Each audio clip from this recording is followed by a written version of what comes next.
I'm kind of interested in the mini review, except I am extremely not interested in your mini review because I don't want to know. Oh, my iPhone mini? Mm-hmm. I don't want to know. So let me tell you. I don't want to know. I stopped the show rundown right after we got to that thing, but Marco can feel free to talk about it if he wants during the topics section, which we will get to shortly. Fast resolution switching on M1 Max. Gokin Avkarogulari writes, and I believe this individual is an Apple engineer, writes, I was waiting for this. Our display pipes are many years ahead of the industry, and this is just one example of that. From contrast to accessibility to color management, many teams at Apple, including my display driver team, put so much effort to it. Glad to see it makes a difference. Yeah, it does make a difference because I Have you seen it yet? Well, so I finally saw a demo, and somebody tweeted this, and we'll put a link in the show notes. And they have, I guess, an old and busted MacBook Pro on one side. They have the current top-of-the-line MacBook Pro, the 16-inch, yes. Yep, and then, which is obviously old and busted. Yeah. And then on the left-hand side, they have a brand new MacBook Pro, which is the 13-inch. And, you know, when Marco, I think it was Marco or maybe it was John. Yeah, it was me. It's always John. No, it's always John. That's the rules, remember? And so when John said, when John Ralphio said that the resolution switching was instant, I conceptually understood the words that were being said, but seeing it visually is a whole nother thing. Like this tweet, it's so ridiculous how fast this is. I just cannot believe my eyes. It's one of those things that, like, you know, with computers, we've used computers for a long time now, and it's just one of those things that always has taken a few seconds. Like it's a thing that when you change resolution of your screen, it goes blank for a few seconds, and things kind of like pop in kind of ungracefully, and you know, a few seconds later, everything is kind of basically where it should be. And when you go from something that takes a few seconds and you see the transition and it's ungraceful like that, to something that literally is like instant, and you just like boom, it's just like click, click, click, boom. It's shocking. Like and it's again, this is not something that they had to optimize. This is not something that needed to be done. But it's just so damn delightful to see it. And it's something that you don't see very often in computing, where something that previously used to take a good amount of time all of a sudden takes no time. And again, like this, most people don't change resolutions that often, although many people do plug in monitors and unplug monitors frequently. And from what I hear, I haven't been able to test this yet, but from what I hear, that is similarly fast now. So I am just so happy that this kind of stuff is being worked on, and that we can still have things in modern computing that make us go, whoa, like that really surprise us. Because that doesn't happen that often anymore, because stuff is really good pretty much everywhere. So like, you know, to get one of those whoa moments is rare, and it's just so incredibly delightful when you see one, and this is one of those times. I feel like it's one of the benefits of the iOS project, you know, having started for the phone, and of course they started from Mac OS 10, but they had to rip like tons of stuff out to just get it to fit into the phone and to get it to be fast enough on that very slow phone hardware. And that sort of gave them a chance to tear everything down to the studs, so to speak, and to build back up from there without concern for legacy, because they totally controlled the hardware, and the iOS didn't need to run anywhere except for on, you know, this phone hardware. And so that's the perfect opportunity over the course of the next 10, 15 years to reconsider things like the display driver stack, which, like Marco said, they weren't broken. There's nothing wrong with them. They worked fine. Like their main job is to be reliable and, you know, do the things we want them to do. They supported Retina. You could change resolution. You know, it did all the things that you would expect it to do. But if you have the opportunity to sort of rebuild that from nothing, starting from very simple display driving on the original iPhone up till today, you can end up building a display driver system, especially with the move to Metal, not having to support OpenGL, not having to support other people's graphics drivers. If they control the hardware and the software stack, it's an opportunity to do something better. And I don't think there was huge pressure from the outside saying you really need to make resolution switching faster. I think it is just a side effect of redoing the display driver stack to be high performance in all ways. And one of the benefits you get basically for free for doing a good job is, oh, and guess what? Resolution changed? That's lightning fast now too. Oh, it's extremely, extremely impressive, and I'm only seeing it on video. It's very cool. And to your point, Marco, Sylvain Filteau writes, you mentioned how fast it is to change resolution. It is exactly as fast plugging in an external display like the Ultrafine 5K. Very cool stuff. Tell me, John, about TensorFlow and forks and M1 Max and so on. So, one of the things that Apple talked about in their presentation about the M1 Max, they showed the system on a chip, and we've talked about this in the past, how much of these system on a chips is dedicated to machine learning stuff. Obviously, the benefit that Apple touted to this, we'll take our cruddy 720p camera and it will make those pictures look a little bit better, although that may be the image signal processor and not the neural engine. But anyway, that's splitting hairs. The point is, there's hardware on the M1, just like there is on all of the iPhone and iPad system on a chips, that is dedicated to doing specific tasks very well. And on the Mac, it's like, okay, that's great. The OS uses it for certain things, but otherwise it's just sitting there not being used until someone updates their software for it. So this is an announcement that Apple, I think this is Apple's fork of TensorFlow, which is a machine learning thing of some stripe.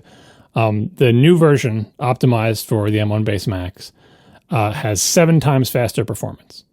And how does it get 7 times faster performance? It's not in this case, because the M1 is faster in CPU than any other Mac, but it's not 7 times faster. It's getting 7 times faster because it's using the machine learning hardware that's on the chip. The previous version didn't, because there was none, right? On the Intel chips, there was nothing, right? And now it's using that machine learning stuff that's on there. Huge speed boost. So this is the type of sort of non-linear increases you get for actually taking advantage of the hardware that they put on these system on chips for phones, for iPads, and now the Mac has them too. And the sooner Mac developers pick up that, the better it's going to make their applications look. I don't remember what's the app that has like that super resolution plugin? Is it Pixelmator? Yeah. Yeah, I think that one is also now taking advantage of the neural engine and stuff. Like it is, yes. Yeah, so those are, and there was someone did a benchmark of those things too, showing like if you do it on the CPU, like it's still faster because the CPU is faster. But if you don't do it on the CPU, but instead do it on dedicated hardware, it's a lot faster. So those things are great and probably more power efficient as well. So that's exciting. And not just like, we recompiled it for ARM Macs.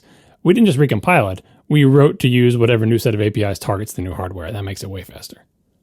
Yeah, that is extremely impressive. Then tell me about 8K rendering, if you please.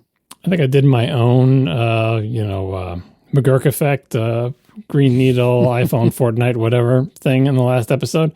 During the section where we were talking about various people's impressive benchmarks of the M1 base Macs, one of the examples was a 8K video render test. And the thing was that, the M1 based Mac rendered it and it was competing with the Intel version, and the Intel version couldn't do it without draining its battery, right?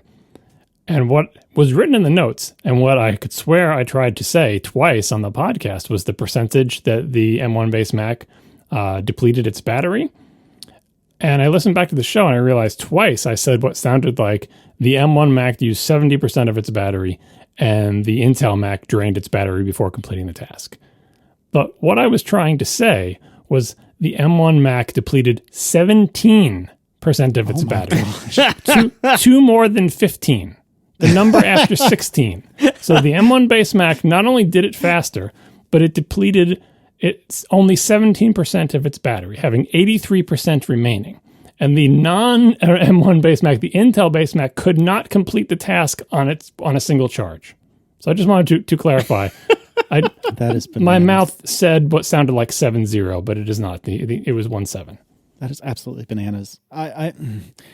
We're going to talk more about these new Macs, and I don't want to. I might quit the show because I really like my MacBook Pro that I have from June of this year. It doesn't feel like it's a 40-year-old computer, but the way everyone is talking about these M1 Macs, I feel like this is barely better than the 8088 I had in my bedroom when I was like 10 years old, when it was already, a way too old computer. My word.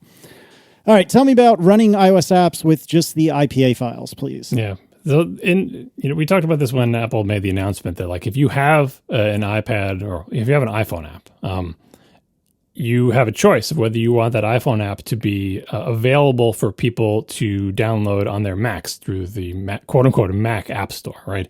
And you can say yes to opt in and no to opt out, and every developer basically has to make this choice.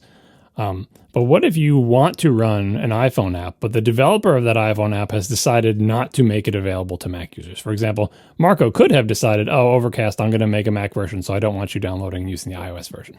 But he didn't, so you can get Overcast on your Mac, right? But another developer may not make that choice, right? Well, many people through experimentation have determined if you can just use, I don't know what they're using, iTunes or whatever way you can get to download the .ipa file onto your Mac. The .ipa file is, what does it stand for? iPhone package something? Something. It's a renamed zip file. It's one of many file formats that is just zip renamed. Yeah. Anyway, it's basically how we package up iOS applications for distribution. Probably iPhone app, if I had to guess. Maybe. But anyway, if you can get one of those, as in a legit downloaded one from like the App Store, the real App Store, and you can you get it through iTunes. But when iTunes would download stuff, you can do it in a local backup. But anyway, get a legit downloaded .ipa for your iPhone applications. Lots of different ways to do this. Get that on your Mac and double click it on an ARM-based Mac. It'll run because it's valid. It's signed. It's, you have downloaded it through your Apple ID. It will do the fair play check and everything will, It's not like you're hacking anything. If you can get that IPA, which you can just run it on your Mac apparently. Now, it may be broken. There may be a reason the developer chose not to distribute it on the Mac. And I'm not sure how sustainable this is and when Apple will close this door. But if there's some app that you want to use that you can't right now, try it. The person who wrote this into Mac Rumors named Amy said she's used this method to install Netflix, Hulu, YouTube, and Spotify, all of which at the time of writing were not available on the Mac App Store. But you can get the IPAs and you can run them on your Mac.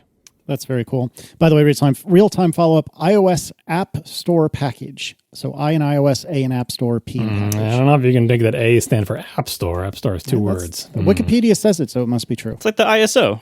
Yeah. Oh, what does ISO stand for? It's something French, but it's like the International Standards of Organization. It's I don't know. Oh no, I thought you meant the like CD-ROM archive. Technically, it's the same thing. It is. It's the same thing. Is it? It's the same company. They made the same standard. Yeah, I mean, it's a little bit of a walk to get there, but yes. Wow. Well, today I learned. All right, tell me about crossover. So this was something that I was not aware of, but apparently this is like I'm going to sell it short, but kind of like a white labeled version of Wine. What is going on here? So for those who are not familiar, Wine is a thing that I used to use when I told myself that running Linux full time was a worthwhile endeavor. It wasn't. We all had a Linux phase. Yep. Title. And so Wine, last I remember paying attention to it, was basically a shim on top of your local system's like OS APIs that acted like Windows APIs. So if you wanted to run an app that was built for Windows, it would start talking to Wine, W-I-N-E, which I think is a backronym for something. Wine is not an emulator, I believe. Yeah, I think you're right. So it would talk to Wine, and Wine would kind of like translate these API calls into something that your system, like Mac OS or Linux or what have you, would understand. And I guess Crossover is a for-pay, like fancier version of Wine that's presumably a lot less fiddly. Is that fair to say? I'm not sure which one of you put this in the show notes, so I'm reaching out to the two of you. Yeah, that's basically what Crossover is. And one of the main uses of it has been to run Windows-based games on your Mac without having to boot into Windows. Obviously, on an Intel-based Mac, you can use VMware or Parallels to run a full Windows OS, and then within that run games. You can also reboot with Boot Camp to boot your Intel-based Mac into Windows and run your games there for best performance. But Crossover is like Wine. It's like, what if I don't want to run a VM? I don't want to run a full Windows operating system. I sure don't want to reboot my Mac, but I do want to run a Windows game. Well, like Wine, you can launch the Windows game in the Crossover environment, and it will basically take all your Win32 calls or whatever and say, okay, well, this isn't Windows, but I understand what you're trying to do, Windows application, so I will make the roughly equivalent set of Mac OS or Unix calls to do the thing that you want and get the job done.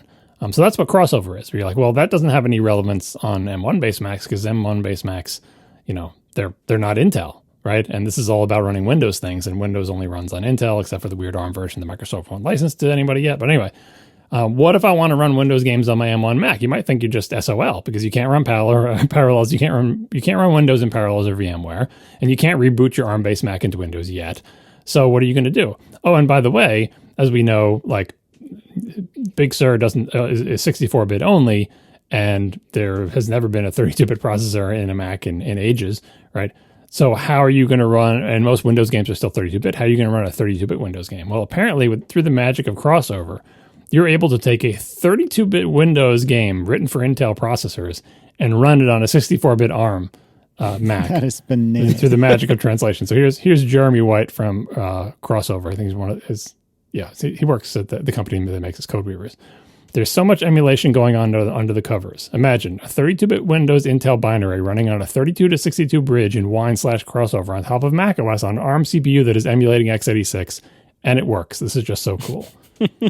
And Brendan Shanks, one of the developers, says, macOS 10.15 removed 32-bit executable support, but added support for 64-bit apps to create 32-bit code segments. Crossover uses that on Intel, and Rosetta emulates it, which is how you can do it on the Apple Silicon. So I didn't know that you're able to, like, in a 64-bit app, create a 32-bit code segment and then apparently execute that. And so that ability on Intel CPUs plus macOS 10.15 and later is being correctly emulated by Rosetta on ARM. And you would think, okay, well, this is, it's like one of those things where you run VMware inside VMware inside VMware. It's cool and it's funny, but that's silly. It's not actually practical, is it?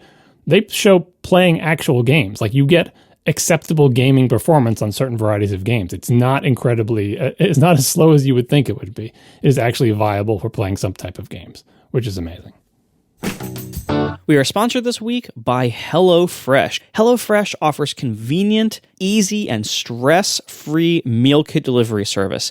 They have convenient no-contact delivery to your doorstep for easy home cooking with your family. HelloFresh's recipes are easy to follow with simple steps and pictures to guide you along the way. I've personally used HelloFresh before, and I love their recipe cards. They really are very easy to follow. They show you what things are supposed to look like at each step, so you know, like, how small do I chop this thing, or what does it look like when it's cooking? Like, you know all those things because they show you. HelloFresh cuts out stressful meal planning and grocery store trips so you can enjoy cooking and get dinner on the table in about 30 minutes. And this comes at a great value. You can save up to 40% when you use HelloFresh versus shopping at the grocery store. And feeding your whole family has never been easier with new lower prices for larger box sizes, so more servings means more savings. And this is a huge variety of delicious, nutritious food. HelloFresh delivers fresh, high-quality, pre-portioned ingredients. You can make meals that are delicious and nutritious. Over 90% of their ingredients are sourced directly from growers to ensure peak flavor and ripeness. And they offer more than 20 chef-crafted delicious options every week to help you break out of your recipe rut, try new things, and make any night feel special. There's something everybody will enjoy, including 20-minute meals, low-calorie plans, vegetarian meals, kid-approved recipes, and so much more. And HelloFresh is flexible for your lifestyle. You can easily change your delivery days or meal plan preferences, skip a week whenever you need to, right in their easy-to-use app. And you can keep your fridge stocked by adding extra meals or additional proteins, quick meals like breakfast on the go or their 10-minute lunches, and even desserts to satisfy that sweet tooth. Go to HelloFresh.com/ATP90 and use code ATP90 to get $90 off, including free shipping. That's HelloFresh.com/ATP90, code ATP90 to get $90 off, including free shipping. Thank you so much to HelloFresh for sponsoring our show. This is not something that I've dabbled with yet, but I know a lot of people are very happy about this forthcoming change. iOS 14.3 Beta 2 no longer opens the Shortcuts app when launching an app from a custom icon. So to back up a half step here, using Shortcuts, you can put a quote-unquote app on your home screen with a custom icon that the shortcut, all it does is launch the app. And so people are using this to be able to make their own icons for existing apps, both system and otherwise. And this is, part of the customization craze that, our dear friend David Smith has been riding with WidgetSmith, which you should check out if you haven't already. So the way it used to work was, or the way officially it still works, is that when you launch one of these shortcuts from your home screen, it will launch the Shortcuts app for a flash and then punch you into the actual thing you're trying to do. And apparently in Beta 2, that's no longer the case. It will just immediately open the app. And I believe it does one of the little banners at the top of the screen as well. But there's no flash into the Shortcuts app first, which is excellent. This makes me think about sort of the corporate mechanics inside Apple, right? Because we know that, where did Shortcuts come from? It was the workflow team that Apple sort of acqui-hired, and then they made Shortcuts for iOS, okay? And especially given how, it wasn't very long ago when these were independent developers. Now they're inside Apple. They see everyone doing this customization craze where they want to make custom icons for the applications, and they do it by making a trivial shortcut, and all it does is launch the apps. And it goes through the shortcut app, and people use it anyway just because it's a cool thing to do. But it would be better if it didn't. That workflow development team sees that and says, oh, well, we can do that. We work inside Apple now, And we're the shortcuts team. It's pretty easy for us to say, hey, if you make a shortcut that just launches an app, don't bounce through shortcuts, just launch the app directly. And so they implemented and do it. And this is a beta, so it hasn't shipped yet. But, I can see that sort of feedback loop being simple and closed, right? But on the other hand, there are larger strategic implications of allowing customers this level of customization, which based on our discussion of, the whole widgets thing back when we were talking about iOS 14, we're all in favor of, and we think it's a great idea to let people customize in this way. But I have felt like that Apple accidentally backed into this by accidentally providing a critical mass of customizability combined with, apps like Underscore's Widgetsmith that suddenly allowed people to express themselves in a holistic way and theme their, home screens. It doesn't look like anything that Apple planned and pitched and promoted. They just kind of got it accidentally. So this type of small change where the shortcuts team does an obvious thing based on customer feedback, hey, this is the thing people want and we can do it pretty easily, so here you go, is kind of a tacit endorsement of this theming craze without, I feel like, buy-in from the larger org, because the real full buy-in way to do it would be, now on the settings screen, there's a place where you can customize every app icon. Or now on the settings screen, there's a themes section where you can download theme packs from the theme store. Like, we know how a full-throated sort of endorsement of this thing would look from Apple, right? I mean, hell, they did the iMessage store. No one uses that. But like a theme store or a watch face store, that's sort of the whole Apple buys in. This is the shortcut team is filled with developers who want to do the right thing, and so they have. So I'm still watching this space to see how much Apple is willing to embrace theming and customization on iOS.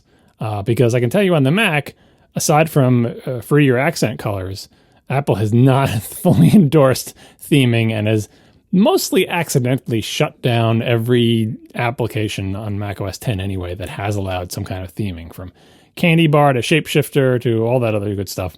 It's not that they had it out for them, it's just that they never considered that an important use case, and they slowly, semi-accidentally, semi-on-purpose broke it all until where we are today, where no one really tries to do anything. But iOS is going in the other direction, so I'm still watching this space. Yeah, wasn't there, I don't know, like an iOS release or two ago, a way that I think shortcuts could set like your lock screen or your wallpaper on your home screen, and then that like got pulled, then it came back, and then it got pulled, and from the outside, it almost smelled like there was a cat and mouse going on between the former the shortcuts team. What was it called? Workflow. God, I just had a total blank. Sorry, the former Workflow, now shortcuts team, and the rest of the iOS team at Apple, where shortcuts/workflow was like, oh yeah, we can totally make it so you can change your home screen and your lock screen, and then the rest of the iOS group was like, huh? What? No, and it just went back and forth a few times. I think it actually just came back recently, but yeah, it is interesting to see a group of developers that very much believed in the go fast and break things mantra, and how they're dealing with the large aircraft carrier that is Apple. I don't think they're going fast and breaking things. They're just being as responsive as they would be as an independent company, which is more responsive than Apple is. And by the way, we're talking about teams being responsive. I will once again make my pitch to anybody at Apple who is listening.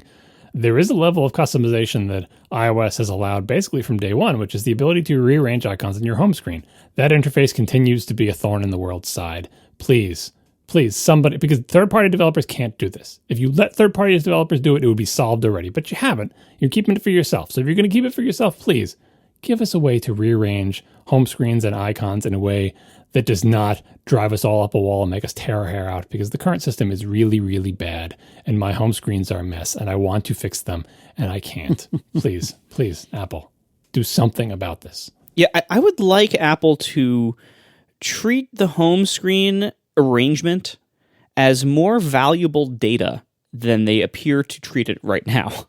Because right now, when I was going through, COVID last 2 weeks, I decided I should add to my home screen a widget that can display the blood oxygen level from my Apple Watch. Whatever the last measurement was, I want that on a widget on my home screen so I can see it all the time. Well, that's a good idea. Yeah, thanks. I thought so too. And I did eventually find something that could do that. Let me plug it real fast. It's called Health View, and it just displays anything from HealthKit in a widget.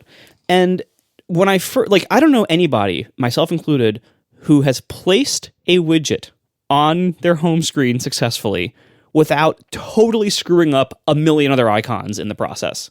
Yeah, it's like setting off a bomb on your home screen. Yeah. And there is, not only is there no undo, but even if you just take whatever widget you had just bombed your home screen with and just move it to a different page, the icons don't go back to the way they were.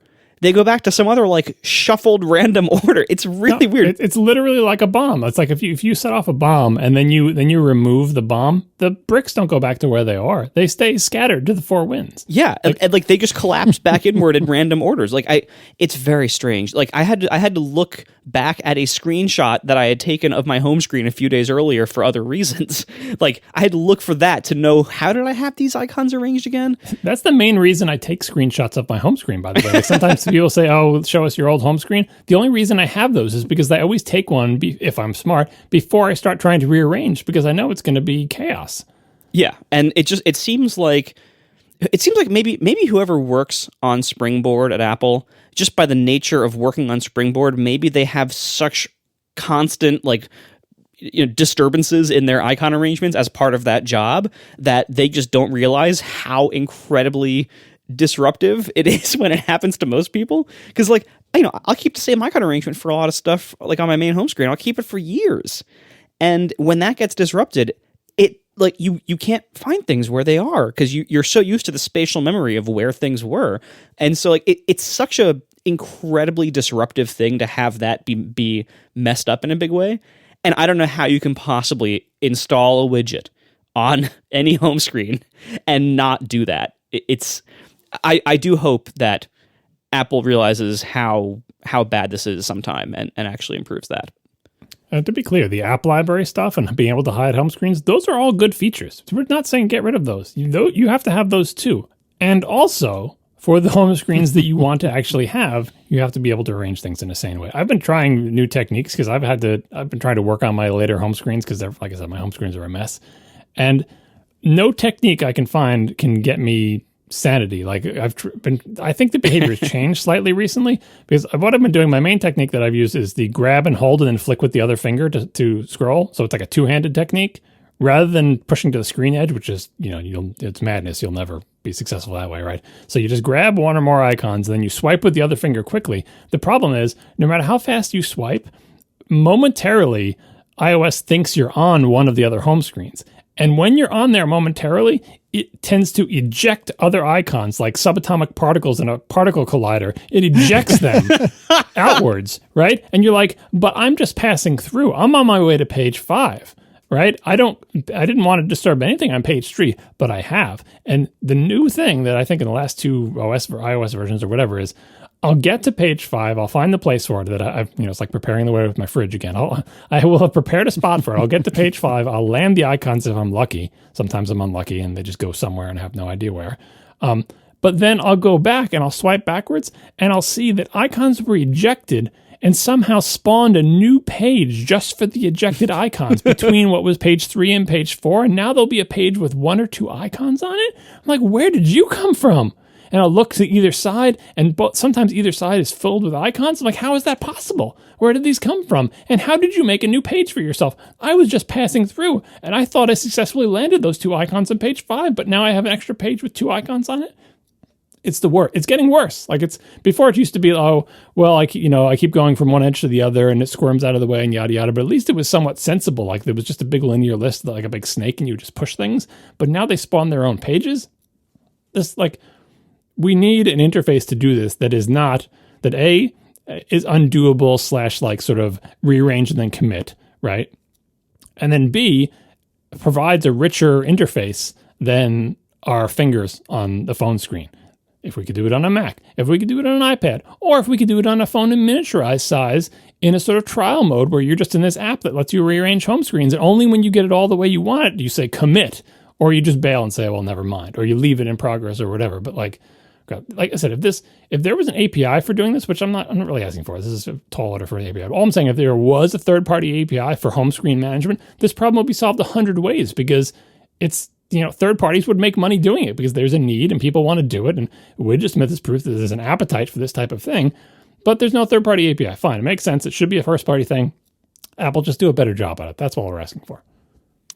It's funny because just a couple of days ago, I was talking to my dad and he said, can you still arrange your home screen in iTunes? And I was like, well, it's not iTunes anymore. It's music. And no, I don't think so. And you can't do it in the Finder either, I don't believe. In fact, I don't think that's been a thing for years. You can do it in the Apple configurator too, supposedly. I've took a run at it a few times, and I think there's a way to do it, but I think you kind of have to pretend that you're managing a bunch of people's corporate iOS devices or something. Like it was scary enough that I bailed out every time I took a run at it. But before people send us this feedback, apparently there is a way to use Apple Configurator 2 to somehow do this. And Apple Configurator 2 is an app that you run on your Mac. So maybe there's a better, easier way to do it. But iTunes was the best solution we've had so far. And even that wasn't great.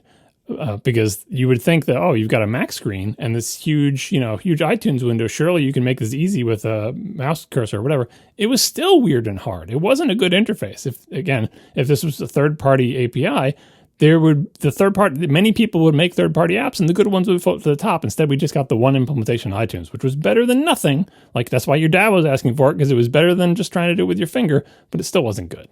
Then finally, one very quick piece of follow-up. I was lamenting last week about GitHub's relationship with the U.S. Immigration and Customs Enforcement, and it was pointed out to me that that isn't a direct relationship. So what happened was GitHub, a third-party reseller sold an on-premises GitHub Enterprise Server, like instance contract, whatever, on behalf of GitHub, but GitHub didn't seek this business themselves. There is a third party in between the two. It doesn't make me feel that much better about it personally, but you may have a different interpretation of it, and I will put a link. It's like money laundering for morals. So I'll put a link in the show notes to their response about this, which was from almost exactly a year ago. So you can check it out if you're interested. Also, I wanted to give a quick shout out to this wonderful...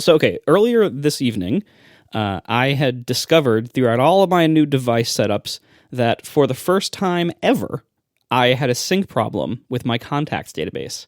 For the first time ever, I all of a sudden had duplicates of every single contact in my address book. Woof. And I had heard Merlin talk about this before on Back to Work, so I knew there were apps out there that would help you, find and clean up duplicates. So I asked in a Slack group, what these apps were called and what a good one was. And somebody who knows a bit about Mac OS named John Siracusa said, "Did you try the menu command in the Contacts app to deduplicate?" I didn't even know this was here. John, when was this added?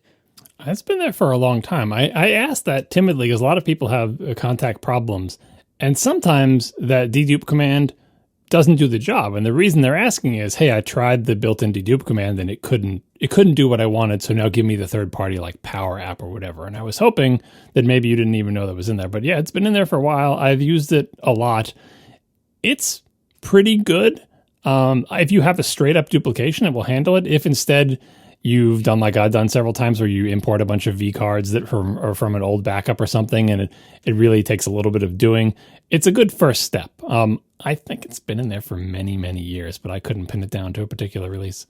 So this is under the card menu. So in the Contacts app, card menu, look for duplicates. And it also had a feature, which is a great little thing that I frequently need, where if it has two names, you can have it optionally merge the info whenever it sees the same name in two different records. And this happens all the time because of a relatively terrible design decision in the Messages app, where I think you see this a few other places like phone and stuff, where you get something from a new number and it gives you the option create a new contact or add to existing contact. And the problem is, does anybody else face this problem? I face this constantly. I never know, do I have a contact for this person yet? Mm-hmm. And so what I want is a name search box that I can type in their name and see whether I have a contact for them yet. And then if I do, add this number to it. And if I don't, create a new one. And the interface doesn't let you do that. It's just create new or add to existing. And if you change your mind, you got to cancel out of that screen and then rebuild the entire sequence of taps or commands that got you there. So I frequently would have two contacts with the same name that are the same person, but one of them has an email address and one of them has a phone number. And this command also fixes that. And I had some good luck with that as well. So I ran this earlier tonight. I fixed my entire problem. And yeah, thanks, Contacts app in apparently Mavericks when this started. That was a very good feature. So the cynical message that I didn't write in the Slack to follow up is, and now enjoy doing that at least once a week for the rest of your life. because here's the thing. Where did the duplicates come from? Like, you didn't make 2 of all your contacts. Somehow they just appeared. And not knowing why they appeared, the fact that you can fix them, you're like, oh, great, I've solved that problem. But then tomorrow you wake up and you have 2 of all your contacts again.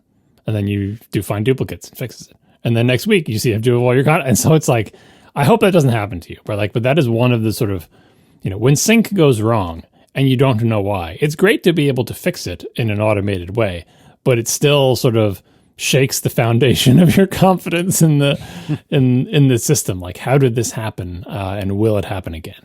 Yeah, that's why I was so surprised to see it, because really, like, the basics of iCloud syncing, the contacts, calendars, like that kind of stuff has always worked very well for me.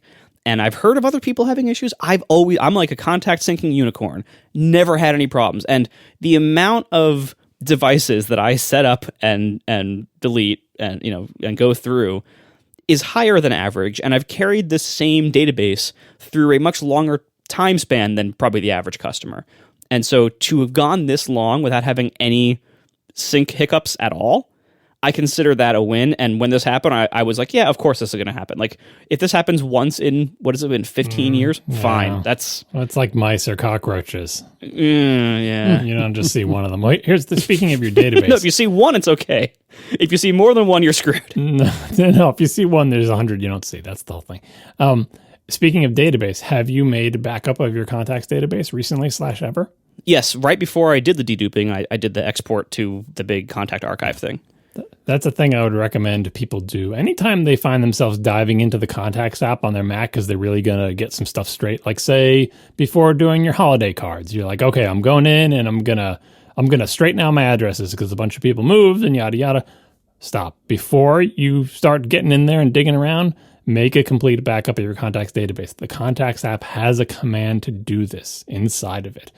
And make a backup of it, and don't just call it Contacts Backup. Put the date in the name, put it in a folder somewhere, and have multiple Contacts Backup. So then, if you do get bitten by an evil, contacts bug that keeps duplicating your things, you can always go scorched earth. It's the beauty of contacts. Unlike photos and other data that is really big, contacts are relatively small. You can make a complete backup of them and say, forget it, I give up. Wipe all your contacts, delete everything, and then just restore, again, from within the Contacts app, restore from your backup and get back to hopefully a good starting point. Even doing that can be difficult, because to really delete all of your contacts is surprisingly tricky, because you'd have to delete it and allow that deletion to sync to all your devices and make sure there's not one poisoned device screwing everything up somewhere. And then when you're confident, okay, the only contact in there is the me contact, which is another tricky thing you got to deal with. How do you set up the me contact, right? Now I'm good, then you could restore from your backup. But if you don't have a backup, you're kind of out of luck. So please, everybody, make a backup of your contacts before you start screwing with them. Also, if you use the file export contacts archive version of this, it puts the date in the file name for you in the box. So you don't even have to type in the date. It's right there. Look at that. There. I don't know when they started doing that, but that's convenient. That's exactly what you want. We are sponsored this week by Flatfile, the easy, very well-featured import button for your web app. Think of the last time you imported a spreadsheet to an app. Did it work correctly the first time?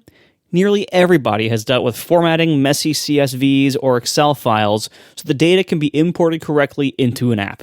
It's a huge pain. Even engineers like us are not spared from this pain.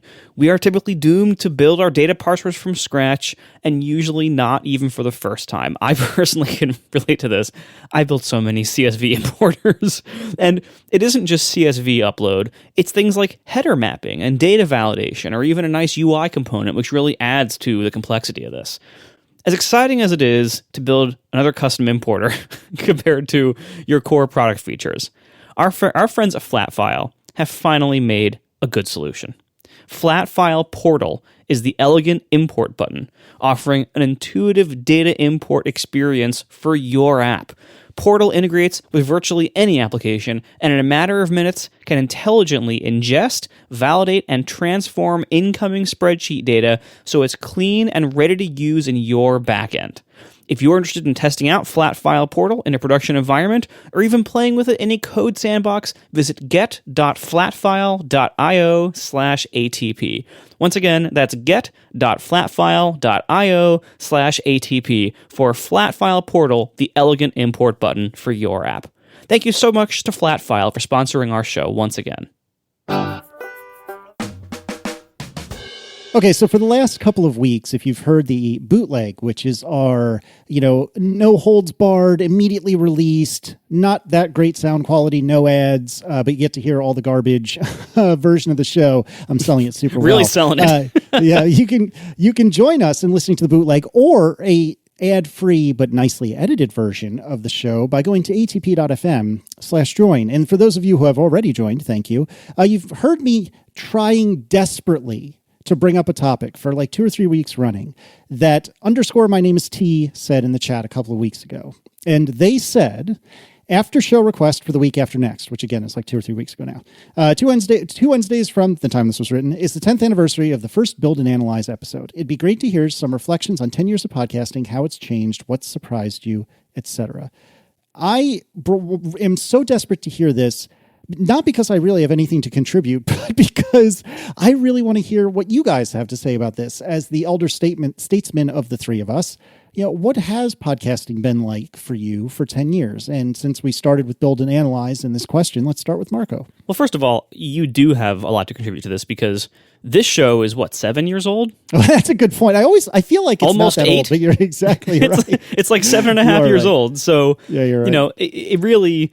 You have been here for most of this time. You also were listening for this whole time. That's true too. So you do have things that you should add to this. So I am going to put you on the spot and have you add stuff to this later as well. But okay. I honestly, I don't have a lot to say about this right now. It's in many ways what we do as the kind of podcasters we are, which that's a big asterisk, but the kind of podcasters we are, in many ways, what we do hasn't really changed much during this time, We have our handful of totally non-diverse white men talking with each other for a couple hours each week, unscripted. We have like an outline of topics, but we don't like script things that we're going to say. It's a very, very high quality implementation of very low production value. So like if that makes sense, like we try to sound as good as we can with sound quality, and we put in some niceties that we didn't used to do, things like chapter markers, and we have our ad-free members version, as Case was just talking about, and stuff like that. So like we have like production values in that sense. We do detailed show notes for each episode. We do little descriptions. So like the experience in a podcast app is pretty rich. Our website exists and is functional, and so it remains a product in our lineup. Yeah, no, but like there's permalink pages for each episode. That's not a given for podcasts. Trust me, I know. I maintain an index of podcasts. Like that's far from a given. Our podcast is easily shareable because we don't do dynamic ad insertion, and so our timestamps matter and are stable, and so stuff like that. So like we have a lot of production value on that side of things, but we are not doing like a music bed under every segment and having scripted segments and interviews where we go out on scene and talk to a person in Iowa, whatever. Like we don't do stuff like that the way like high production podcasts do, because that's just a different style of show. It requires a totally different skill set and a staff and everything else. That's just not what we do. But what we do is a really good version of people talking to each other unscripted about computers and Apple News each week, and funded by a few statically baked in host read ads spread throughout the episode.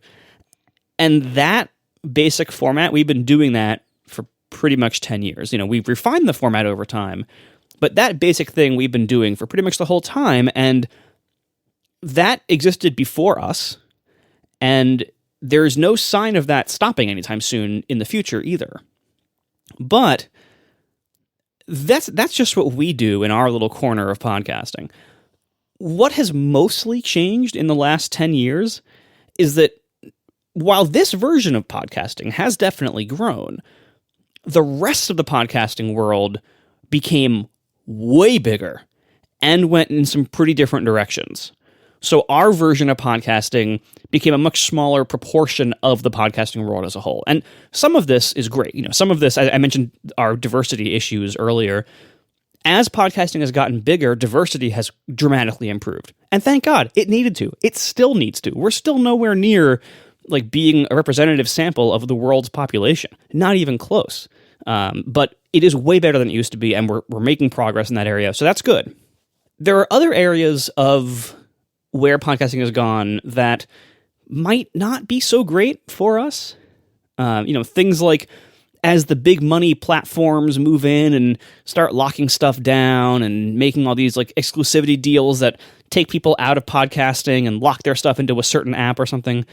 Like that's not great. Like that actively threatens the world that we're in. Not as much as people think, but it does threaten it. And also, I mentioned earlier that we are funded, as we've been this entire time, mostly by the sponsor reads that are in each episode. And if the sponsor landscape dramatically changes in some way, that could affect us too. So even if like the big business side of podcasting, most of the time we can kind of coexist and we don't get in each other's way, and what they do is over there and what we do is over here, and it's fine. But if they cause major changes to happen in the sponsor landscape, that could affect us. So that could be things like if all sponsors start requiring way more tracking data than what we give them. So far, we have had to turn away, I think, 1 or 2 sponsors ever because we don't do demographic tracking. But everyone else, and they've required it. And everyone else is like, they ask and we say, we don't do that. And they say, okay. And they just, they buy that anyway, right? Which should tell you something about the value of demographic tracking. Anyway, but like, if the sponsor landscape shifts around in bigger ways, where sponsors start requiring for all the shows they sponsor the same kind of data or other things that they get from like the really, really big shows with their dynamic ad insertion platforms and like micro-targeting and tracking, all that stuff, then that would affect us in a negative way. But for the most part, as the big world of podcasting has grown, most of the ways that it grows is just in having some really big shows. And if a show is really big, that doesn't really negatively affect us, in almost any possible way. Again, these kind of like macroeconomic factors could affect us, but so far they mostly haven't. So it's been overall good for us. But interestingly, like the thing that we do, like the kind of shows that we make, the kind of shows I listen to, frankly, are mostly the same as they were 10 years ago. There's more of them. There are more people in this world than there were back then. There are more listeners in this world. The shows have all gotten better. Like we've gotten better at doing this format. We've gotten just better at our jobs, and the equipment has gotten better. The software has gotten better. Our techniques and that's all gotten better. And hopefully we've gotten a little bit wiser in a decade. But for the most part, the core of what we do here is basically the same but better now. And 10 years is a long time. I think it's a lot better.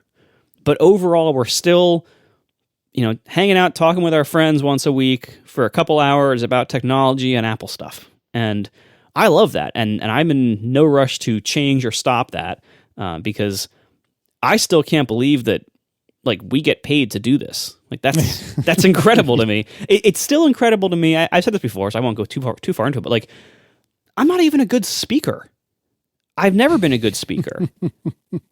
I don't pronounce words right, and I stutter constantly, and I don't plan what I'm saying, and I say or and like and constantly. I know this because I'm the editor of the show. You would think, like, as I did used to think before podcasting that like I could never get a job as like one of my like kid fantasy jobs was I wanted to be a radio DJ. But I thought, well, I don't have the voice for it. I don't speak well enough. I don't have that kind of like low 90s radio DJ voice, like all that stuff. So I figured, yeah, you know what? I guess I won't ever be able to do that. It turns out being a radio DJ is a terrible job in practice. And being a podcaster is an awesome job in practice. And yeah, I could never be a radio DJ. I don't have the right traits to do that. but I do apparently have the right traits to stumble into this. And because the world of podcasting is different and more forgiving and more human and less of that like polished, 80s artificial perfection kind of image. And so this I can do. And it still shocks me that I can do this, but now like it's been 10 years and after this long, like I used to be nervous before every single show for probably the first 6 or 7 years. That's finally stopped. But yeah, otherwise, like I'm just very happy with what we do. I'm incredibly happy that people still tune in and listen to this stuff. Because to me, it's just BSing with my friends about tech that we would have been talking about anyway. But we just happen to record it and do it in a slightly more structured way. and that, that's how we started back then, and that's still what we're doing now. So I'm just really happy that we've kind of found our groove and that this is a thing that continues to exist, and that podcasting, for all of the effort that has been thrown at trying to ruin it, no one has succeeded at ruining it. And I think it's proven to be pretty resilient to being ruined by many things about its nature that are likely to stay that way for a while longer, at least I hope. So yeah, so far, I mean, even, back when I started, I wasn't as much in the business. I didn't make Overcast until almost halfway through this period. So I was only a podcaster before that. I wasn't a podcast app maker for the whole time. So that kind of changed my view of it in certain ways. But overall, I still love this world. I still like back when I announced Overcast at XOXO. I think that was like 2013 or something. I gave this comparison in my presentation about how the world of text on the web and big text was a world that I kind of was turned off by. But the world of big podcasting was just like everything I liked. It was all like good technology, good people, great audiences. And I loved how the world of podcasting worked. And that was almost 7 years ago now. Actually, it might have been exactly 7 years ago. And that's still the case. Like I still look around the web and I still look at like the world of text on the web, all the big media articles and everything. And I don't want to be a part of that world. I was for a long time. And it really took some bad turns over these years. And it's not a good place for a lot of people to be anymore. Some people can still make a good time out of it, but it's certainly not what it was.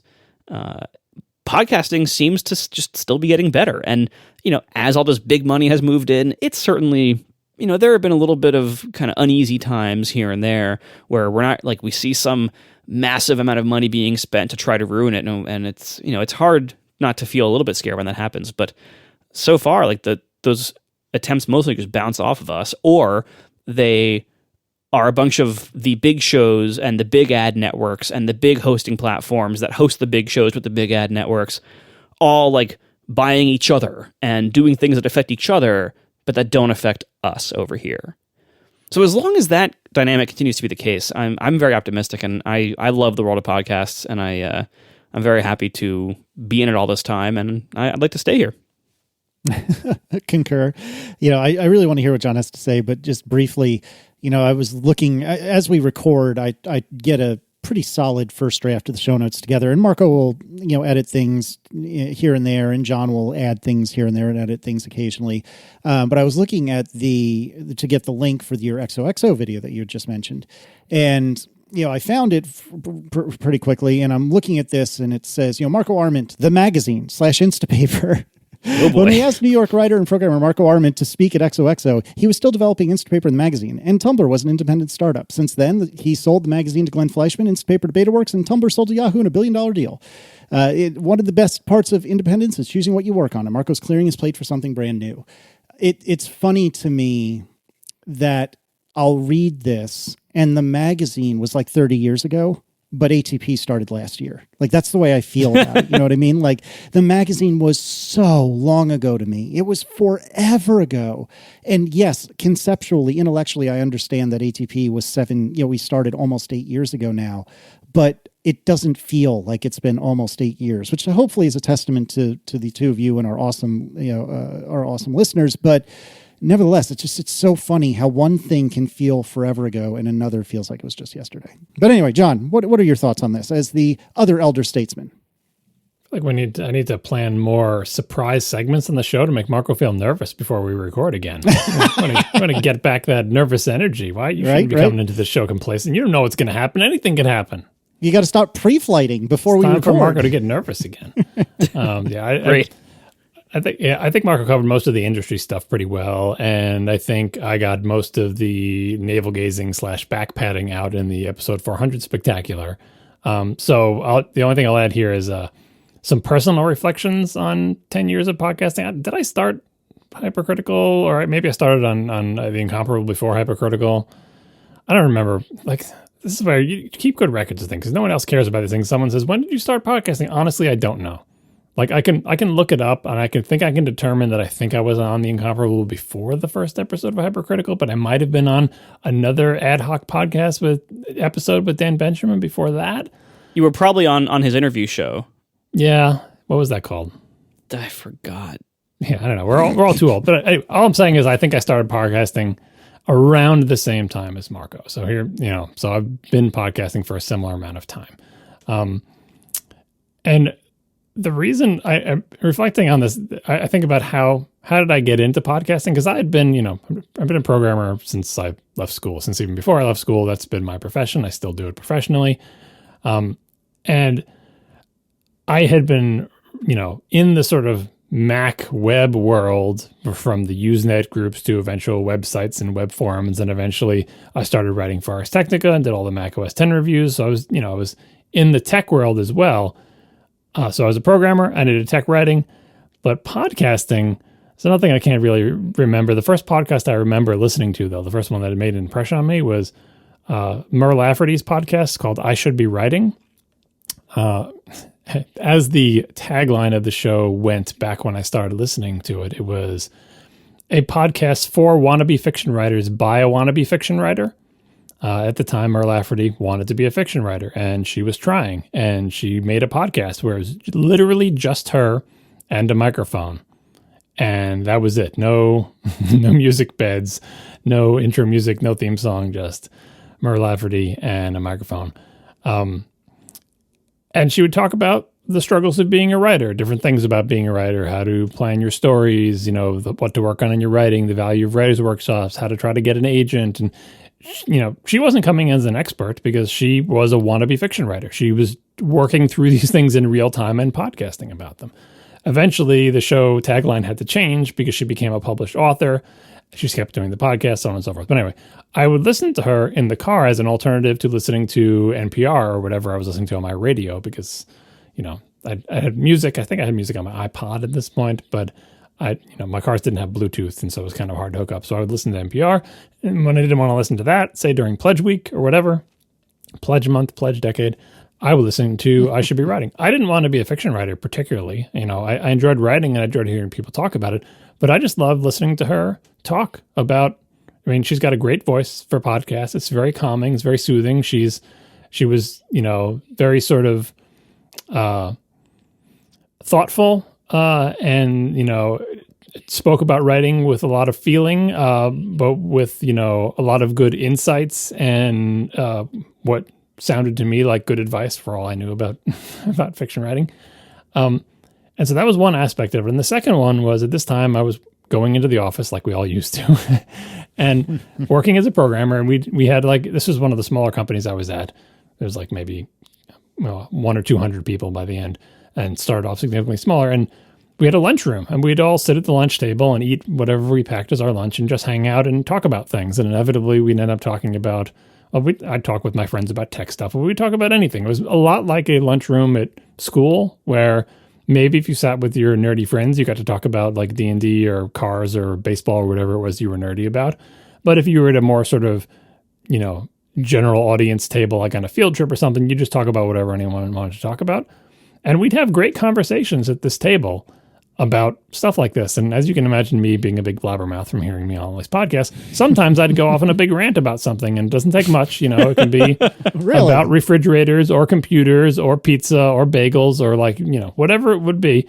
And sometimes I'd go off on one of those and I'd see that I had a little audience of people who was listening to me do this. And then I would quickly shut up because I would be embarrassed or whatever. But I did take note that occasionally I could entertain an audience with the thing that I now do on podcasts. So these two things combined, hey, I like listening to Mur Lafferty talk about a topic that I'm not even that interested in, just because I find it entertaining and soothing and interesting, right? And also, I have things that I can talk about. I'm writing articles on Ars Technica, and people are reading those, and I know a lot about a couple of specific tech topics. Maybe I could combine those two things. And it was a certain point where, for doing both these things combining, I said, I think podcasting is a thing I might be able to do, right? Because I'd heard people podcasting, and I'd had experiences in real life where occasionally people would be entertained by me talking about things.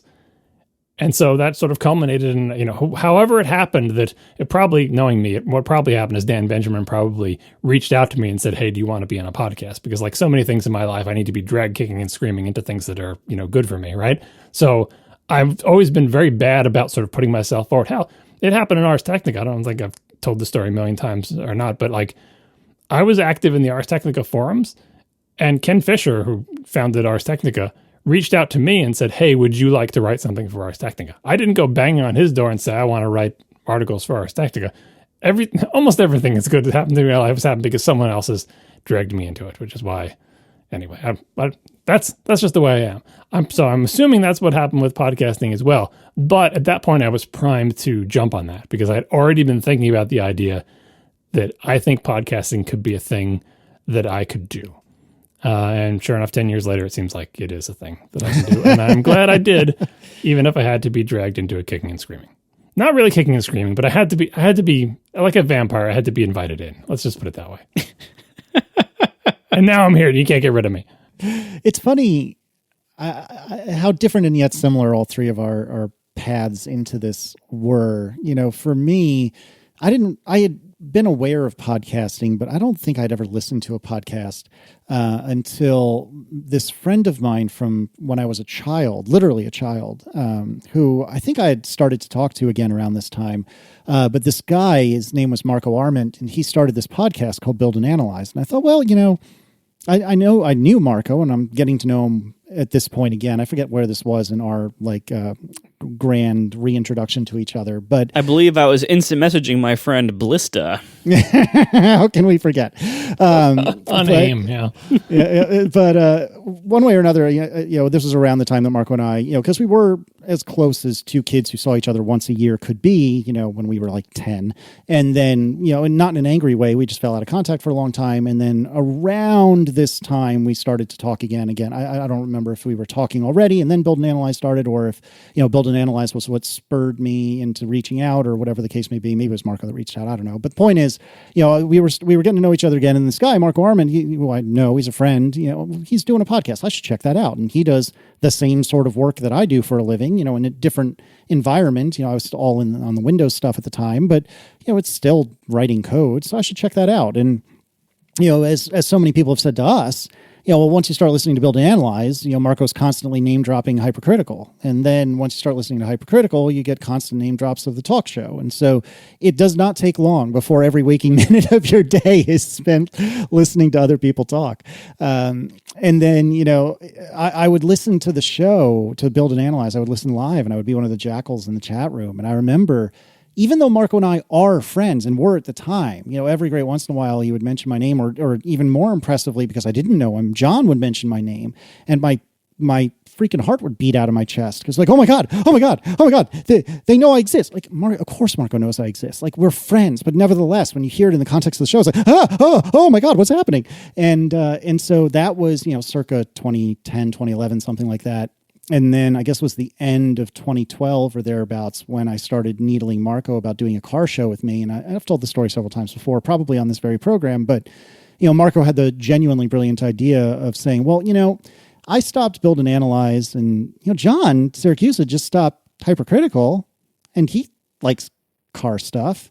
I wonder if the three of us could do something together. And that's when Neutral started. And I still stand by Neutral. It was a disaster, but it was a beautiful, beautiful, beautiful disaster, and I loved it so much. And again, Marco, in a stroke of brilliance, realized, well, when we stopped recording Neutral and just started goofing off about the things that, allegedly we weren't there to talk about, which always ended up being nerdy tech stuff. Well, Marco put, what was it, on SoundCloud the first few episodes went up? Is that right? Yeah. And then it turns out that we actually know things about technology and don't really know squat about cars. And, fast forward a couple of years, 3-4 years, and suddenly this is my job. Like it's utterly bananas, the path that I have taken from being one of those people in the chat room just trying to get noticed. And I mean that both in a self-deprecating and also a literal way.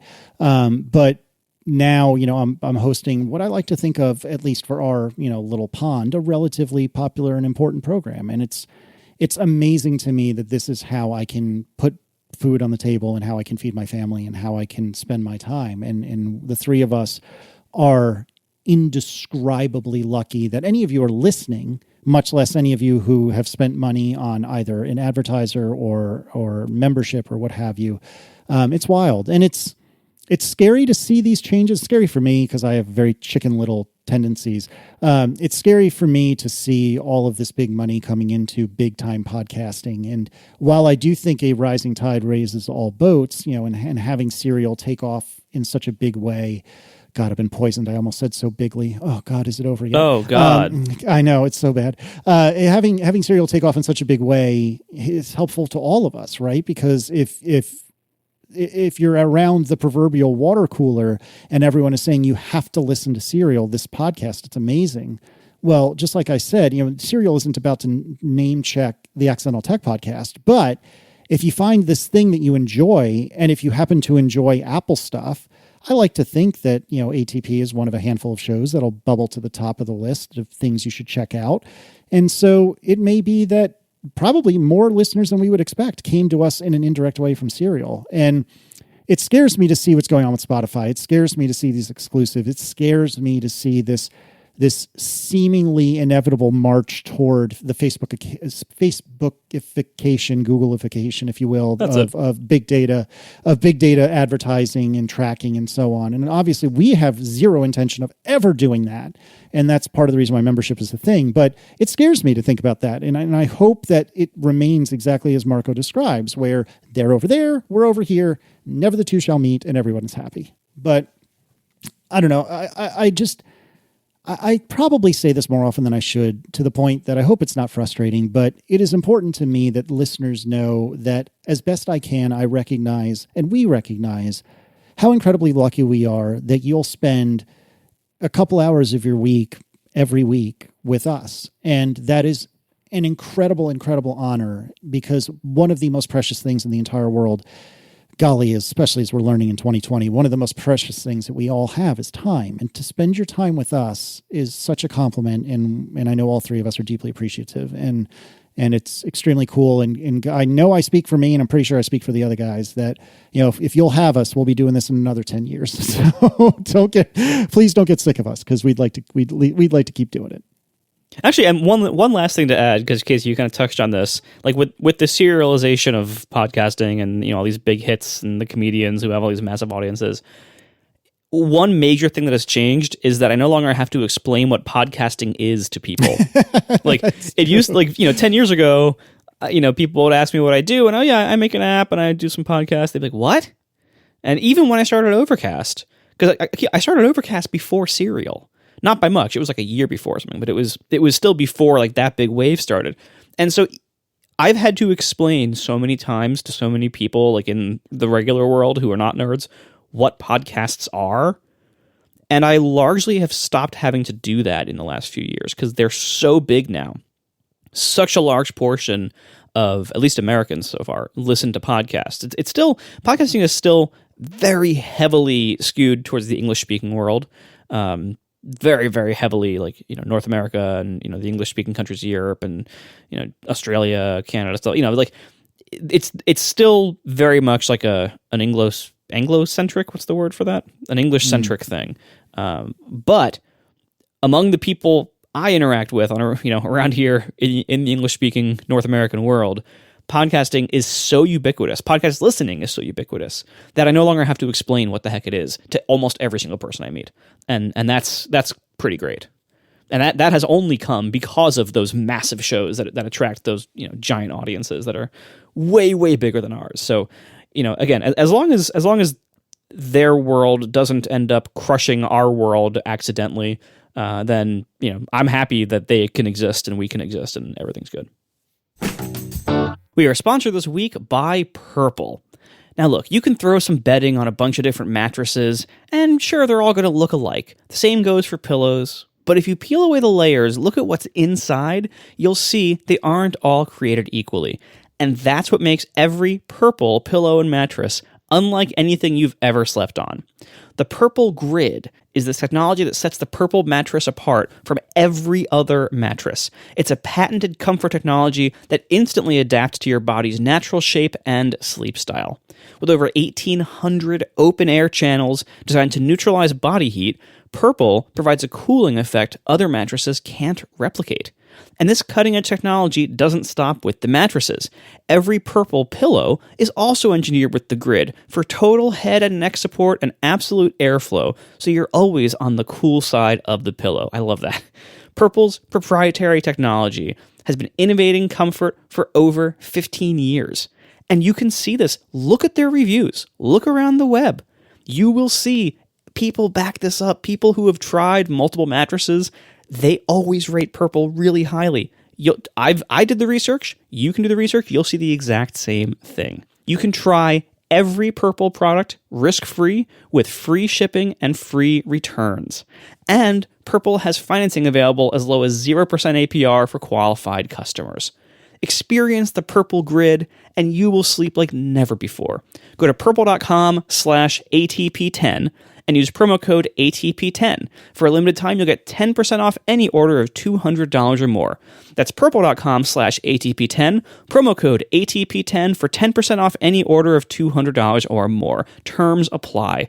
Thank you so much to Purple for sponsoring our show. So you guys have spent more time with your MacBook Airs, however we pronounce it. Anything new you would like to share? I have one new thing. I think someone asked about this. It was going to be an askatp, but it's a shorty. Someone asked, is PowerNap still present on the M1 Macs? PowerNap is the feature that's been around for a while on macOS 10 that basically says when you put your Mac to sleep, occasionally it will wake up but not really wake up and do a bunch of things, mostly through Apple apps that you might want it to do, like it'll do a time machine backup, it'll check your mail or whatever, but as far as you can tell, your computer is still asleep. Like it won't turn on the screen. Some Macs at various times have tried not to turn on the fans or to turn them on very low RPM. And it will, basically do some activity when you think it's basically sleeping in sort of a low power state and then go back to for realsy sleep, right? One of the items on the slides at the presentation introducing the M1 Max was like always on computer. Always on like processor. That. Yeah, always on processor. And if you have an iOS device, iPhone or iPad or something, there's no power nap mode. Like, yeah, when you hit the quote unquote power button, the screen turns off. But what determines whether your mail gets checked for is whether the mail application has background processing turned on in settings, so on and so forth. The idea being that you don't put your phone to sleep. It's always kind of in this same state. It knows whether the screen is on or not, and it knows whether an app should be allowed to run in the background in the iOS versions that support that or not. But there is no mode where it's like asleep and nothing is running to save power, right? It's got an always-on processor, I guess is what Apple's calling it, right? So the answer to this question, on the M1 Max, as far as I can tell, in the energy saver / battery preference pane, there is nothing that mentions power nap. The place where it should be, there is just no checkbox for it because, as far as I can tell, it's not needed in the same way that it's not needed on iOS devices. Now, macOS is not iOS, and there's no sort of setting screen where you can enable background processing or whatever. So I'm not entirely sure what the interaction is between the OS and the applications, because other than to know that it seems like the Mac never goes to sleep where nothing is happening whatsoever. It must go into a low power mode where maybe it just uses one of the efficiency cores or something. And in that mode, if mail is running or if there's a background daemon that checks mail, it seems like it will execute. I don't know the technical details of it. I'm just guessing, but I can tell you that I could not find a power nap checkbox. So I think this is part of the always on processor thing, that is a complication that is no longer necessary now that Apple is making the guts of these things. Marco, you tweeted earlier that your iMac Pro has been a breath of fresh air to return to, and you're so happy to have this actually fast computer and not have to be slumming it on your MacBook Air. Did I read that right? It certainly is taking many breaths of fresh air through its fans that I keep hearing. Is it really that much faster than the MacBook Air? The reality is, like, the speed difference, yes, it is faster. Like, the MacBook Air is indeed faster. Most of the time, I'm not like maxing it out constantly end to end such that I would notice the speed difference, honestly. I do notice the fan difference, but I'm also just really happy to be back on my iMac Pro after 2 weeks away because it has all my stuff on it. It's a giant screen and it has my nice split keyboard in front of it. It's my main computer. You know, when you're away from your main computer and then you get back, it's nice. And I was able to just plow through massive amounts of work today of just like, catch up admin work that I've been putting off or missing the ability to do. So I've been getting a lot done on it. So I'm happy with this computer. I do wish I could figure out the fan noise thing. It does seem to be this intermittent thing, probably caused by some dust wedged in some very hard to reach places that I won't be able to get out without like disassembling the entire computer, which I'm not going to do. I do wish I could solve that problem because I know that when the iMac Pro is working normally, like when it was new, I didn't have any fan noise like almost ever. It was nearly impossible to hear them. So I think it's just mostly because it's old and full of dust. But like us, but I am going to. I'm very much looking forward to what a future iMac can be. Like, I don't think they need to do that much from what the MacBook Air is now to make larger computers that are performance competitive. There are some areas that I would like to mention quickly. Like, I think because we're seeing a lot of speculation and worrying or excitement about, how do you take the M1 and make bigger, faster, more powerful, more expandable computers with it. And we're also having a bunch of these new interviews that are being done by Apple execs that are constantly like, one of the biggest things everyone's talking about, especially the Apple people, is the unified memory architecture and quite how much that matters. And so there is this massive question of like, okay, we know that they can make really incredible computers at the low end with this chip. We know that as long as they cap the RAM at 16 gigs for now, and as long as they don't need massive GPU power or more than 4 of these high performance cores, we know they can make something amazing. But how do you scale that up to the other models in the lineup? The number one question I have is how do you scale the RAM? That's number one. Because the GPU is almost as important as the RAM in terms of how do you make larger machines. But the RAM, I think, is probably the harder question to answer. Apple engineered this giant Mac Pro case, this whole new Mac Pro, and again, when I talk to the Apple people in that demo room after the Mac Pro unveiling, I talked to a few different people there, and if you can also look at some of the comments that have been made publicly by people like Craig Federighi, like in that machine's PR release cycle, that really make it seem like they did not design that entire machine to be a one-off. And so if you think, okay, well, somehow the M1 Mac world is going to have to scale up through the rest of the lineup, or at least similar-ish products in the rest of the lineup. I don't know if there's necessarily going to be an iMac Pro, but I know there's going to be an iMac, and I know there's going to be some kind of Mac Pro, and it's probably going to be very similar to the current one in, general dimensions and capabilities and stuff. So how do you do that? We've also seen in the teardowns of these new Macs, the way they put the RAM, quote, on package is really, it's next to the processor. It's not part of the processor. And we actually heard from a number of people who know more about chip design and manufacturing than I do, who said that it would almost make no sense at all to ever move the RAM on die, like where it's part of the same silicon wafer and it gets punched out from the same wafer as the CPU, because apparently the way you make DRAM is so radically different than the way you make logic chips at that silicon level that it would be a ridiculous process, and it would be inefficient in tons of ways, and it would be like really stupid to try to make DRAM and logic chips as part of the exact same chip. So it's going to be a separate thing, there is already a separation between the CPU, or like the chip, and the RAM. There is some kind of interconnect between them, and I don't know enough about modern memory bandwidth and interfaces to know for sure like how possible is it to just make that interconnect bigger and support 4 RAM chips instead of 2 or 8 or 16. How much would that cost in terms of memory bandwidth or speed? Or, would we be reasonably able to make some kind of like RAM in a socket that we have like on the Mac Pro, and still even on the high-end iMacs? Like, can we have socketed RAM still in this new world? Or are the interfaces between the pins in the socket and the CPU, are those too slow? Would that cost too much performance? So there's this huge open question of how the heck we scale these things. You could also just take the current chip and just make it a lot bigger, but then you'd run into some pretty significant cost issues with the manufacturing and yields of that chip. So I think the way they're probably going to have to scale it, we speculated a couple weeks ago.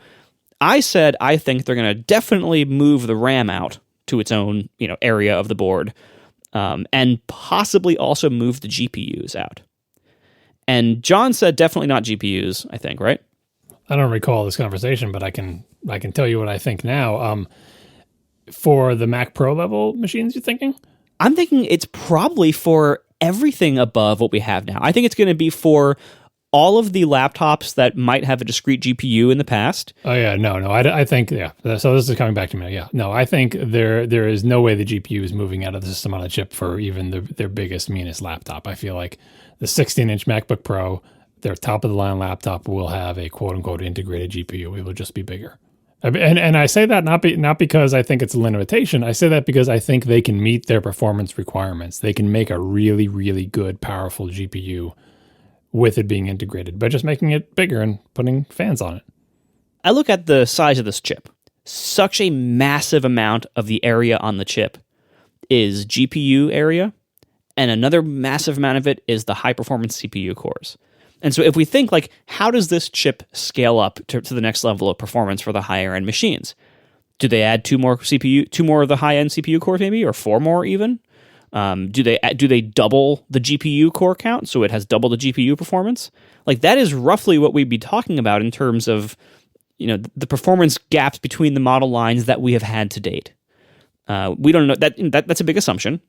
Maybe the next generation 16-inch MacBook Pro isn't going to be twice as fast as the Air.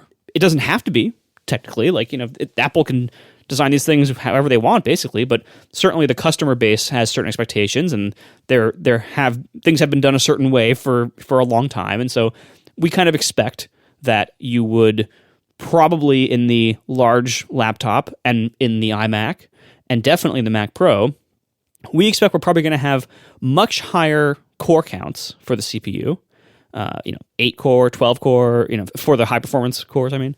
And you look at the GPU, and you look at the performance of how it compares to discrete GPUs today, and how it might, how you might be able to scale that up to achieve something like a 16-inch MacBook Pro or a high-end iMac or a Mac Pro customer would demand.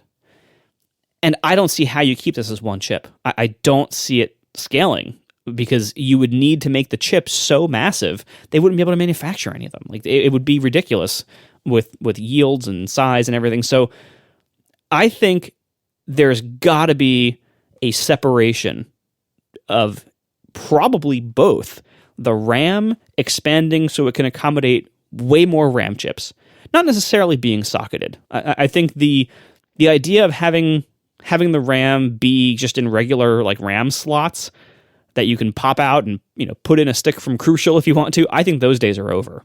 Even with the Mac Pro, I don't see that coming back, because what we're seeing is that when they make the RAM integrated, truly integrated the way it is now, it can be way faster. Like, they have just massive amounts of bandwidth to the RAM, and that's a big part of why the M1 is so fast. So I don't see them giving up the RAM speed necessarily, but I also don't see them sticking with the way it is now, where it's just kind of glued onto the package, like as one, very, very small real estate thing. I don't see that scaling to a Mac Pro that supports hundreds of gigs of RAM. I don't see how they can do that. They need more. They just need more chips. Simple as that. Like, they need more chips. They need more SSD chips too, like to get larger storage capacities there. Like, they need to scale these up. And so the question is, how do they scale these up? And you look at the real estate on the chip, on the main chip, and I don't see how you meaningfully scale up CPU cores or GPU performance without splitting up that chip also. So I still think that the way this scales up is the package gets split into everything that's in it now except the GPU, which gets split off into its own thing. And they can do whatever they want with how they talk to each other. They can have some kind of massive, wide bandwidth interconnect between the CPU, the GPU, and the RAM.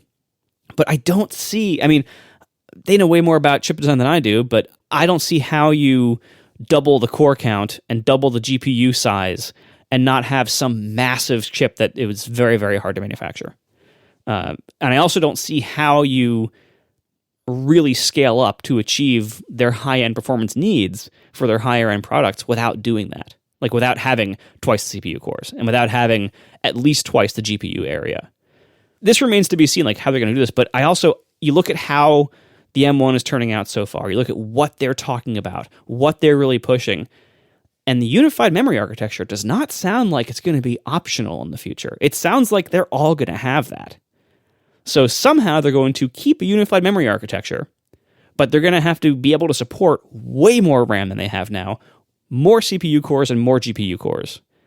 So I don't know how they do that without splitting this up. People are getting hung up a little bit on the unified memory architecture thing. Like, part of that is, I think we said this before, like, it's a marketing term in some respects, in that they're trying to give a name to a thing that they're doing that lots of computers used to do. Only computers used to do it to save money, but Apple is not doing it to necessarily save money, which is not having a dedicated pool of video memory. Now, it was the cheap computers would do that because it's cheaper not to have a bunch of video memory, because there's a bunch of extra expensive chips you need to have. So we can just use system memory for it. Macs have done this. You go back to like classic Mac OS or 68K Macs. Yeah, a lot of them had a quote-unquote unified memory architecture. That's all it means, is that there's not separate VRAM, right?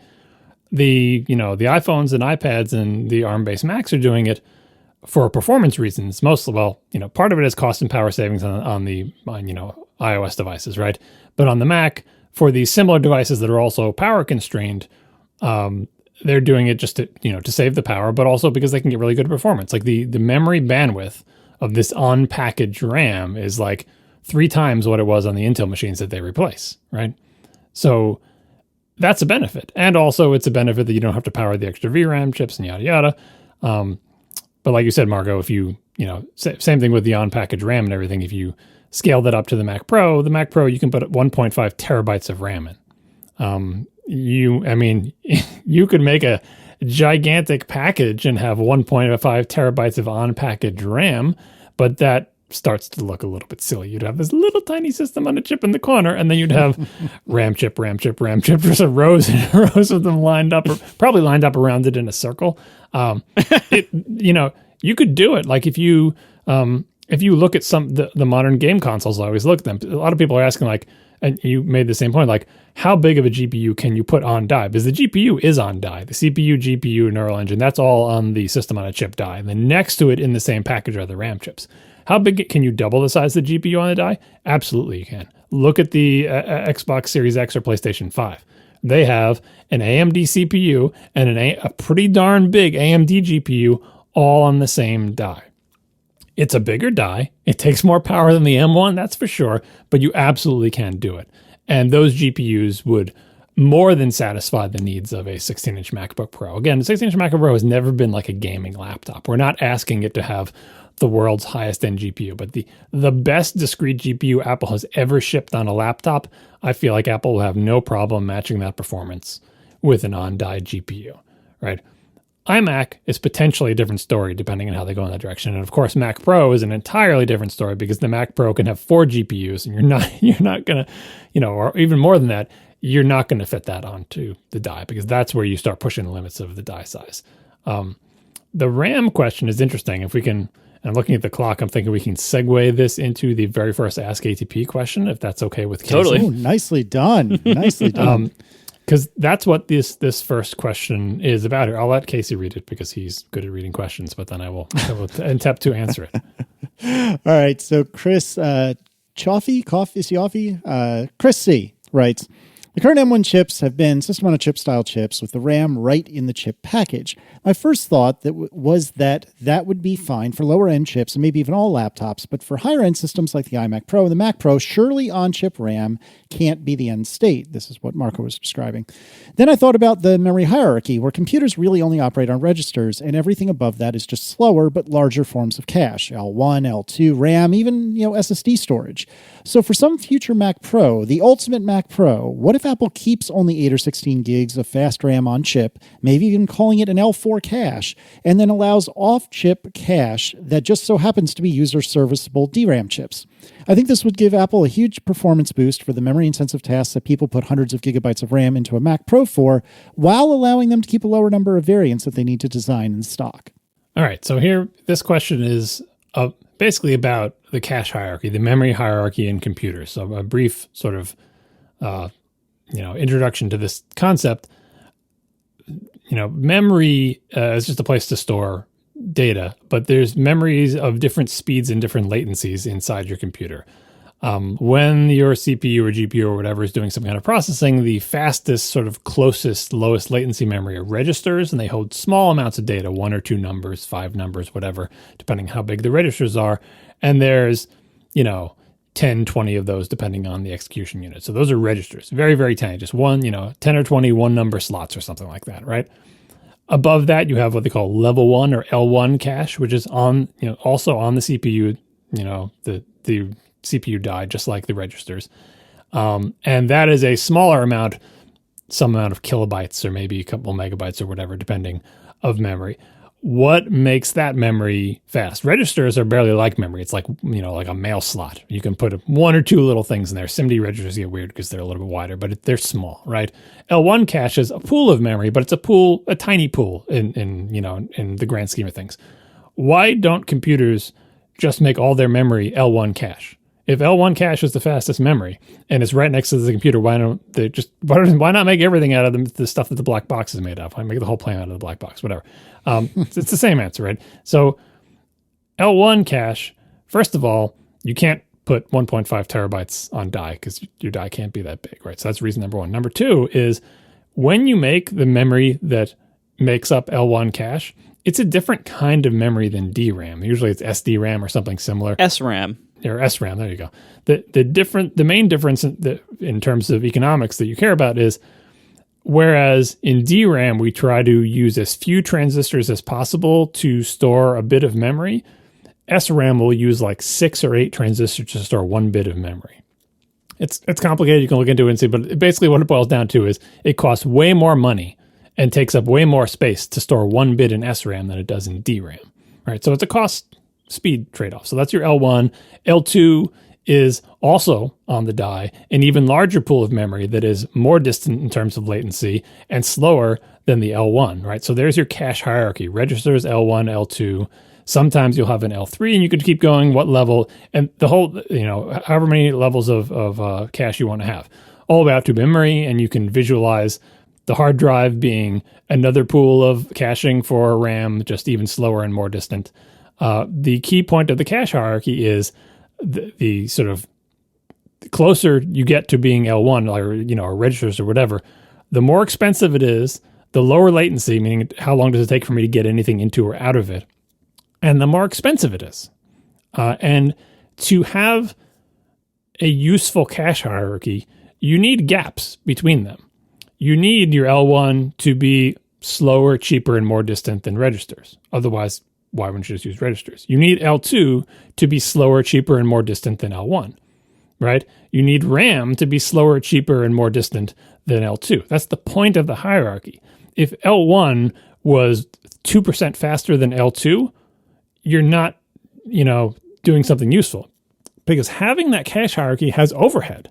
The way cache hierarchies work is when you need a piece of memory, you can say, okay, well, let me check. Is it in a register? Well, this is not how the world works, but you can imagine you can check whether it's in a register. If it's not in a register, you can look in L1, but it might not be in L1. If it's not in L1, you can check L2, but it might not be in L2. If it's not L2, you can check in RAM. All of that checking takes time and adds complexity. And then you have cache invalidation, which is one of the two hard problems in computer science, naming be the other one. I'm not going to do the joke. Then you have to invalidate that memory. If something changes something in the memory, but I have a cached copy of that in L2 and possibly a cached copy in L1. You need to invalidate those caches or have some sort of cache coherency algorithm, especially when you have multiple cores sharing different pools of memory, to make sure everyone's all on the same page in some well-defined way. So there's a complexity to a cache hierarchy, and for that complexity to be useful, you need the cache hierarchy to be distant from each other. You need them to be different. You need them to have different performance characteristics. You need the more distant ones to be bigger and cheaper to make up for the fact that they're slower. You don't want a cache hierarchy where each level of cache is like a tiny percentage different than the previous one. So, getting back to this question, finally, what about a Mac that has like an M1 or whatever style chip where there is on-package RAM that counts as kind of like an L4 cache, and then the big pool of 1.5 terabytes of DRAM, like in the Mac Pro, in slots on the motherboard that's slower, right? So I just got done saying a little bit earlier that according to people who have measured this, the memory bandwidth of the on-package RAM on M1 chips is about 3 times as fast as it was on the Intel laptops that they're replacing. In terms of bandwidth, whatever it was, like 60 gigabytes per second or something, or gigabits, I forget, whatever it is. It's around 3 times as fast.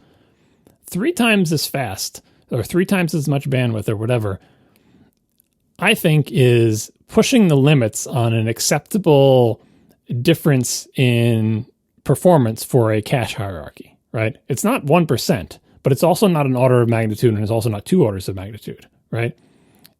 So I question whether... Well, first of all, even if you just accept all those numbers and say, well, say the DRAM was like the speed of the Intel DRAM, which I don't accept as a given, but say it was. You've got a cache hierarchy where there's a 3x difference between, the L4 and then the DRAM. I feel like that may not be worth, the juice may not be worth that squeeze, right? That you'd want a bigger gap in the cache hierarchy. And the second thing is, getting back to Marco's question, I don't think there's any reason that you can't have an extremely high bandwidth, high performance memory bus that talks to RAM that is not on the package. Just because the Intel MacBook Pros had RAM that was 3 times as slow as the M1s did, doesn't mean that the $6,000 high-end Mac Pro can't have an extremely high bandwidth memory bus. And I haven't looked up the numbers, but for all we know, the current Mac Pros have a higher bandwidth memory bus than the Intel MacBook Pros, which wouldn't surprise me or whatever. Again, I point to game consoles that have had similar problems where they need to have a large pool of memory to feed that big honking GPU that's in their system on a chip or whatever. And a lot of them do actually arrange on the motherboard a bunch of RAM chips in a circular pattern so they're equidistant from the big giant SoC to feed it. That's not, there's no DIMMs, right? Because it's a game console and it's like $500 or whatever. But you can have, or just look at any GPU, you can have very high bandwidth pools of memory that are not literally on the same package, but are on the same board. Look at a high-end GPU. Look at their pools of multiple gigabytes of memory. You can buy GPUs with like 60 and 32 gigs of memory. That memory has a huge, extremely wide, sometimes they're like 512 bits wide buses to and from the GPU, right? So I'm thinking that almost all of the benefit you get of having the sort of on-package memory chips, you can get by having an extremely expensive, extremely wide, slightly more distant, as in not on the same package, but still on the same board, bus on your $6,000 plus the Mac Pro. So when I'm picturing a Mac Pro in my head, I like the only reason I can imagine doing this sort of L4 based approach where there's the very fast RAM that's close to it in the big distant pool is if Apple couldn't justify the expense of doing a custom solution. Because what Chris describes would work and be feasible. I still think the gap in performance wouldn't be big enough to justify having a separate pool of RAM, but you could do it. And the only reason you do it is like, well, we didn't want to make a whole new chip that has an entirely different interface to memory. So we'll just take what we have, which is whatever the biggest chip we had in our 16-inch MacBook Pro, and then tack on a bunch more memory and everything. But I have a feeling that's not what Apple would do. Again, going back to Marco's, impression that he got from hearing people talk about the Mac Pro, that this beautiful giant case over here, like, was not made in a world where Apple didn't know it was making ARM Macs. Like, they knew, right? So there has to be a plan for that. And Apple is not shy about charging a lot of money if they want to do it. So I feel like they should end up with a solution that is properly fit for a computer of this size. It doesn't have to be quite as modular. It may not use standardized parts, but a solution that gives you huge amounts of RAM that are also very, very fast is definitely feasible, and it doesn't require any sort of gymnastics. The GPU question is a little bit different because Apple has in the past made computers that have a quote-unquote integrated GPU and then a more distant but more powerful discrete GPUs. And they could do that again because the OS certainly supports it, but they could also just excise the GPU entirely from the system on a chip and put it entirely external on a machine like the Mac Pro. Because what is all that space in the Mac Pro for, if not to put cards that potentially have multiple GPUs on them and tons of RAM and all that other stuff? I wanted to look up the relative die sizes, and I couldn't do it in time. Maybe I'll do it for next week, but I was trying to look up, how much bigger can the die get? The M1... Yeah, I tried looking this up, actually. Do you have I found the Intel die size, but I couldn't find the M1 die size. So my impression is looking at the iFixit thing is the M1 die, like, it's not anywhere near the limits of what is reasonable to put on a single die. So if I imagine it in a Mac Pro type system where you've removed the RAM from the package and also removed the GPU, there's plenty. And again, look at the cooling solution that the Mac Pro case has available to it. It has so much available cooling for a chip that so far barely needs a wimpy laptop fan. I feel like you can make the M1 4 times as big, ditch the RAM off the package and ditch a GPU off the package, and still not put a dent in this thing's CPU cooling capacity. Right. So I think lots of things are possible, depending on how far Apple is willing to go. And the Mac Pro is the machine that has the least ambiguity about what they're going to do, because we know its whole purpose in life is to have huge capacity. So whatever it takes to get huge capacity, Apple will do that, right? The real machines in my question are, what do they do with the iMac? Because the iMac, you could squint and say, well, whatever you did for the 16-inch MacBook Pro, do it for the iMac. But then again, what about the iMac Pro? Well, then maybe we can do something in between. It's those type of machines where I'm interested in how they're going to make that trade-off between just do what you did in the laptops, but more and faster.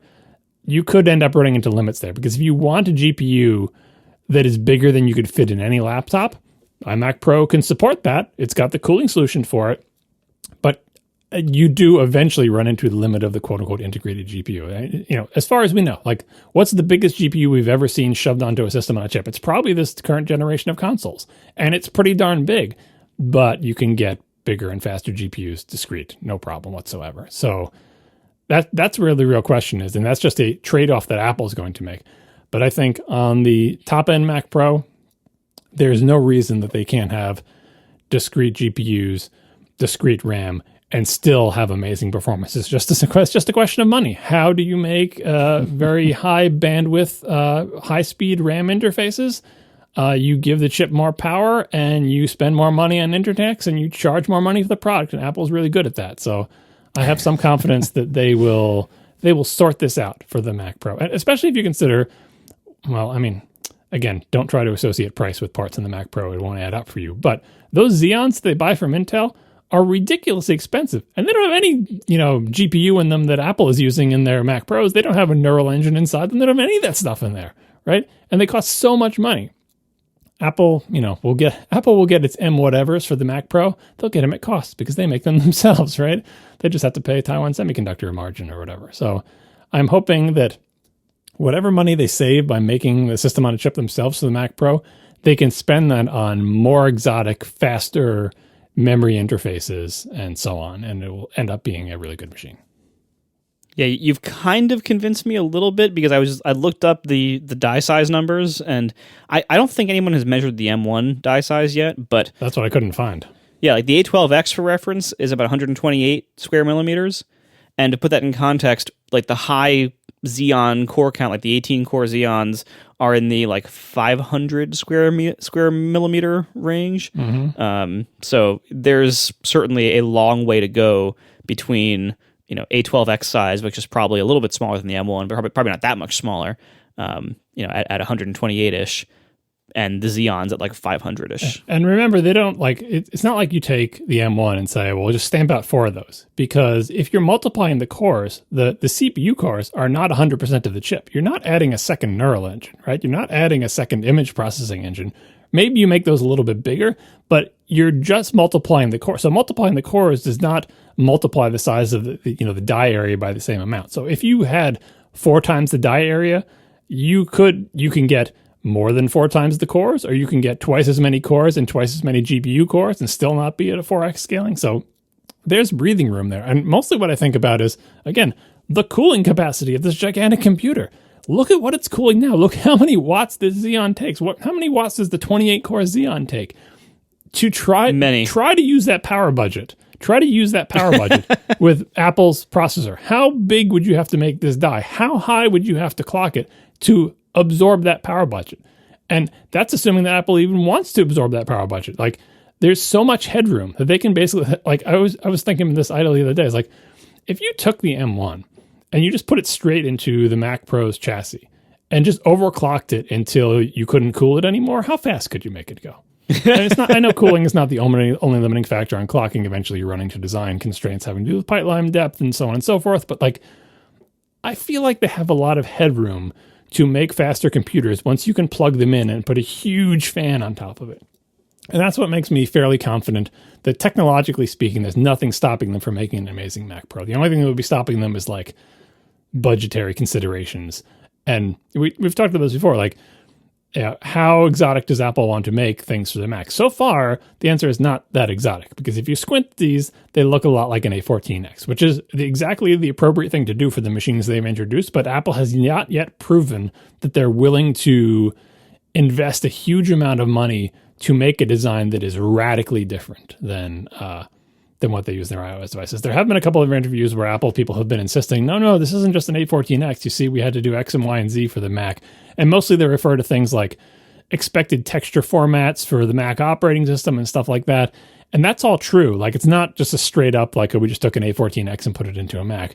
But the tweaks are minor compared to the idea of, like, we made a whole new processor core, or, we invested in getting the GPU, the whole discrete GPU interface. And by the way, you can have a discrete GPU with still have a unified memory architecture. You can have the RAM off chip and still have a unified memory architecture, because unified memory architecture just means no separate VRAM. The GPU and the CPU all look at the same pool of memory. There's no reason you can't continue to do that no matter where you put the GPU, no matter where you put the RAM. It just gets much more difficult and expensive and takes an investment, because iOS devices and the M1 work nothing like that. So you'd have to invest in saying, okay, I'm going to make a chip that supports this, huge number of PCI Express lanes and has more Thunderbolt connectivity and can drive umpteen 6K displays and knows how to talk to the external discrete Apple GPU and shares its fast RAM pool with the CPU, and it's all soldered to the board, and you have to pick when you buy whether you want the 1 terabyte configuration or the 512 or the 64, whatever they come up with, right? Or they could just down the capacity. Like, it's not outside the realm of possibility that the first ARM-based Mac Pro does not support 1.4 terabytes of RAM, and Apple just has a story for you about how it doesn't need it. Right? I can see that happening too, because it's all soldered to the board, and the biggest config they have is a 768, and yada yada. Like, but that would still be an amazing machine. So, yeah. And as we all suspect, like, that will probably be the last machine they introduce. And in the meantime, we'll get to see how much of an appetite Apple has to to crank this thing up and to make more exotic designs with things like the iMac, which I think is the first point where we could reasonably assume that the machine could support something other than an M1 style thing where everything is in the same place, it's just bigger. I think they're going to do that all the way through the whole laptops. Then the iMac is the first, and maybe just the iMac Pro, if they have one, is the first opportunity where they probably should consider doing something other than exactly the same thing they've done for the laptops, but bigger. Marco, how much RAM did your prior MacBook, I guess your MacBook Pro, how much RAM does that have? Is it 32 gigs? Nope, 16. I've been getting 16 for a while. Oh, okay. So wait, I think something. I actually don't know. Wait a minute. It's whatever the stock configuration is at the slightly higher than base level. Let me see. I don't even move know on. I'll answer it in a second. All right. So the reason I bring this up is because I agree. How do I not know? Because it ultimately doesn't really matter. I agree that especially the Mac Pro probably needs a metric 16. crap ton. Okay. It probably needs a metric crap ton of RAM for certain use cases. Not most people, certainly not the three of us, but in certain use cases, you probably do want to have a metric crap ton of RAM in the Mac Pro.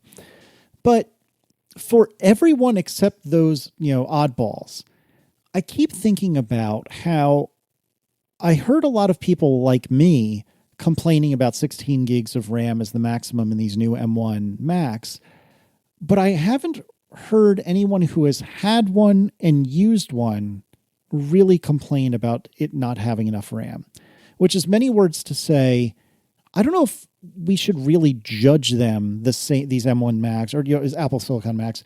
I don't know if we should judge them the same way we judge Intel Macs, because my 13-inch MacBook Pro is 32 gigs of RAM, and I think that that's probably as low as I would want to go on an Intel machine in 2020 or 2021, as we're almost there. But on a Apple Silicon Mac, I would probably entertain 16 now that I know a little more. So I'm going to push back on this. I do see this conversation happening, and I tried to wave people off from it last time, and I will try again.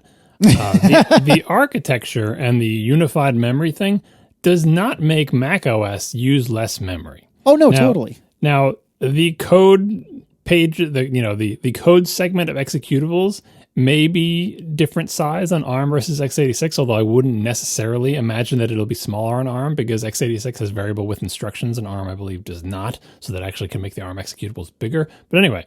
Well, there is the texture format thing that often needs like multiple copies of video memory on Intel machines, but it's still not going to be everything. I'm not saying they're exactly the same because they're not, but they vary in ways that are not like, oh, well, I could get away with an 8 gig ARM Mac, but I would require a 16 gig Intel. No, there is nothing with the architecture. There's nothing with anything that has changed in the hardware or the operating system that makes that a reality. What has changed is, 3 times the memory bandwidth and just faster overall. The SSD and the Air got twice as fast. All that can contribute to make swapping more tolerable. But in the end, if you need to have something that's bigger than 8 gigabytes in working memory at the same time, and you get a machine that can't support that and it has to swap, it's going to be slower. Slower in a way that you will notice and feel sad about. It's just that most people don't have those kind of workloads. The closest people have is they open lots and lots of apps, and the ones they don't use get paged out, and they switch to them and they get paged back in. Right, but once they're in, they're working okay, right? So there's nothing about like, the change to ARM that is making it so suddenly you can get away with half as much RAM. And I would tell people that the trend always goes that you need more RAM in the future, not less. So certainly don't skimp on RAM by getting an ARM-based Mac that has less RAM than you're currently using that you think you need. And in fact, maybe consider getting more.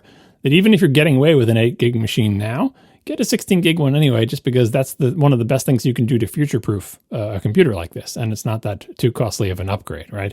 And this is in contrast to iOS, which does handle memory very differently from macOS, which lets iOS devices get away with having a lot less RAM than a Mac. But trust me, you would not want a Mac that handles memory the way iOS devices do, because it would drive you up a wall. In general, on the Mac, it's frowned upon to kill an application out from underneath someone while they're using it, whereas in iOS, that's just the way everything has always worked. So, once again, I'm not saying everyone needs 16 gigs, because maybe they don't, right? And if you're pushing the limits on 8, having faster memory bandwidth and a faster SSD in your MacBook Air is going to make it feel a lot better than an Intel machine with 8. But if you have and need 16 now, don't get an 8 gig M1 Mac. You'll be sad. Yeah. And I would also push back a little bit on the argument too that like, people are saying, oh, maybe these things are so fast that, machines like the Mac Pro don't need more than X, whatever you guess that number to be. But the point of machines like the Mac Pro is to be that relief valve of like, Apple makes a decision for, quote, almost everyone for the rest of their lineup. But something like you can't, this is the lesson we've learned with like Mac Pro neglect over the years. Like you can't just not serve extreme needs at all in your entire product lineup when you are the only vendor of all hardware that your software platform can run on. Like there has to be something in your lineup that people who have really specialized needs can have those needs satisfied by. And the Mac Pro and the Mac Mini are those things. Like those two products combined do a huge, they carry a huge amount of weight from special needs. And so, the reason the Mac Pro now can be configured to 1.5 terabytes of RAM is that people need that. Not a lot of people, probably not you, definitely not me, but there are people out there who need it. And to them, that's like that could make the difference between being able to use this computer for their intended application or just not being able to use a Mac at all and having to go to, Linux or something, God knows what. So like we do need those extreme needs to be servable and served by something like the Mac Pro. Even if, most of us, quote, most of us or most people don't need that. It is important to have those needs served somewhere. And so I am not advocating in this transition for things like the Mac Pro to get significantly reduced in their usefulness. And I hope that's not the direction Apple goes. And that's why it's such an interesting thought experiment to try to figure out, like, okay, well, how do they scale this up? There are so many advantages to the M1 that we see now that you think about how they scale it up and it's non-trivial. Because like again, what we've been saying, like, how do you scale up to these massive amounts of RAM? How do you accommodate RAM slots if you still want to do that, which is pretty important to that market? What about error correcting RAM, ECC RAM? So far, Apple has never made a memory controller that supports ECC RAM. Can they? Probably. Will they? Who knows? That becomes pretty important when you have that much of it. Like there's all these questions that we just have yet to have answers for with the ARM transition, and some of them, the answer is going to end up being, yeah, they just don't support that anymore. And I hope there's not many things where that's the answer, but the higher end they push these new chips, the more we're going to get those answers. And the more curious I am to see what the answers are, honestly. Colin Devereaux writes, it seems like the next few years are going to continue to be incredibly exciting for the Mac. My question, is there any concern over the longevity of these chips? Intel-based Macs have a habit of lasting 5 years or more. I love being able to buy a Mac and use it for many years without even needing to think about buying a new computer, unlike the three of us. Should there be any discussion around how long the M1 chips will last? I mean, I don't see why it would be any different. I mean, we have exemplars sort of this with iOS devices, and I have iOS devices in the house that are many years old that haven't been turned on in years. That I like just the other day I did this with one of my iPad minis. It hadn't been on in at least a year, maybe even 2 years, and I turned it on and it worked no sweat. And I take the point, but I'm not personally worried about this. Should I be? I mean, my question about this question was, is this about the reliability of the chip, as in it'll break after 5 years? Or like, how long will these machines still be useful? As in, like, can I keep using a computer for 10 years? And by the way, buying a new computer every year, unlike you blokes, not me. I'm the one who had a computer for 10 years. So for the chip reliability question, I see no reason why Apple's system on chips would be any less reliable than the ones they've been making for years and years in their phones and iPads. So if you've had an iPhone or an iPad, like in general, iPhones and iPads die usually because the batteries go bad or someone drops them and breaks the screen, or eventually, if you actually let them survive long enough, they just get too slow. But no, none of it has had to do with like, oh, the chip fries itself or something. That's not a problem. So I don't worry about that. In terms of Mac usefulness, this really depends. Like, I've been thinking about this with everyone gushing over the M1 Macs, right? we were in a bad period where Intel's performance was not getting much faster year after year, right? And Apple just leapfrogged all of their Intel Macs with these M1 base Macs. And this is just the first round. The second round will be faster still, and the third round will be faster still. But once that happens, kind of like me getting the 6K display, it very quickly becomes the new normal, right? And you're like, oh, I'm just used to this now. This is just the way things are. If you get used to M1, like, your M1 Mac, and, 2 years go by, the transition is complete, every single Mac Apple has is ARM, and you have the, $999 M1 ARM, suddenly you have the slowest computer Apple sells. You were so overjoyed because it was faster than the fastest laptop Apple sells when you got it. But now that they made the transition, now yours is the slowest. Does that make your computer less useful to you 2 years later? Well, no, it's just as useful as it was before. Like, I don't think it's going to get any slower, but faster options will become available. And then, by that point, maybe the M2 based MacBook Air is out and you have the M1 based MacBook Air, and you look at the M2 based one and you're like, that one's only $999 too, and it's whatever amount faster than this one. And your computer didn't get any slower, but there are faster ones available. So if you look at the M1 now, it's like this is gonna last such a long time because I'm getting high-end Mac performance at a low-end price. But that high-end Mac performance is going to move on and leave you behind. And so you may find that, not that it isn't useful anymore, but that you can get, if things continue to go at this pace, so much better performance by buying the 2 or 3 year newer MacBook Air model to replace it in 2 or 3 years.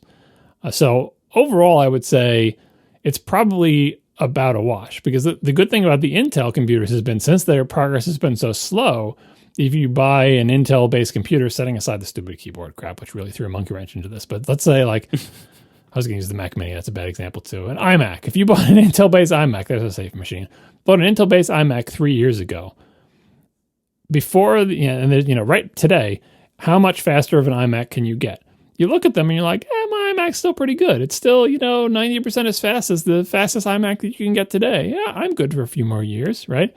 Whereas we made this huge leap to the ARM-based Macs, but if they keep going on a trajectory that has a steeper slope than Intel Macs in terms of performance year over year, it's going to make your M1 Mac feel slower relative to the best you can buy, more so than the Intel ones. Because the good thing about Intel Macs not getting much faster is it made your Intel-based Mac not feel that slow year after year. So I feel like those two things are going to balance each other out. That I do feel like, especially in the laptop realm, Apple has passed a new threshold of performance and battery life that puts it up into, like we've seen with the iPad, puts it up into a category where they're really satisfying most people's needs. Like, there's a reason iPad battery life hasn't doubled, because it doesn't need to double. iPad battery life is pretty good for most people doing most things, right? It has been for years.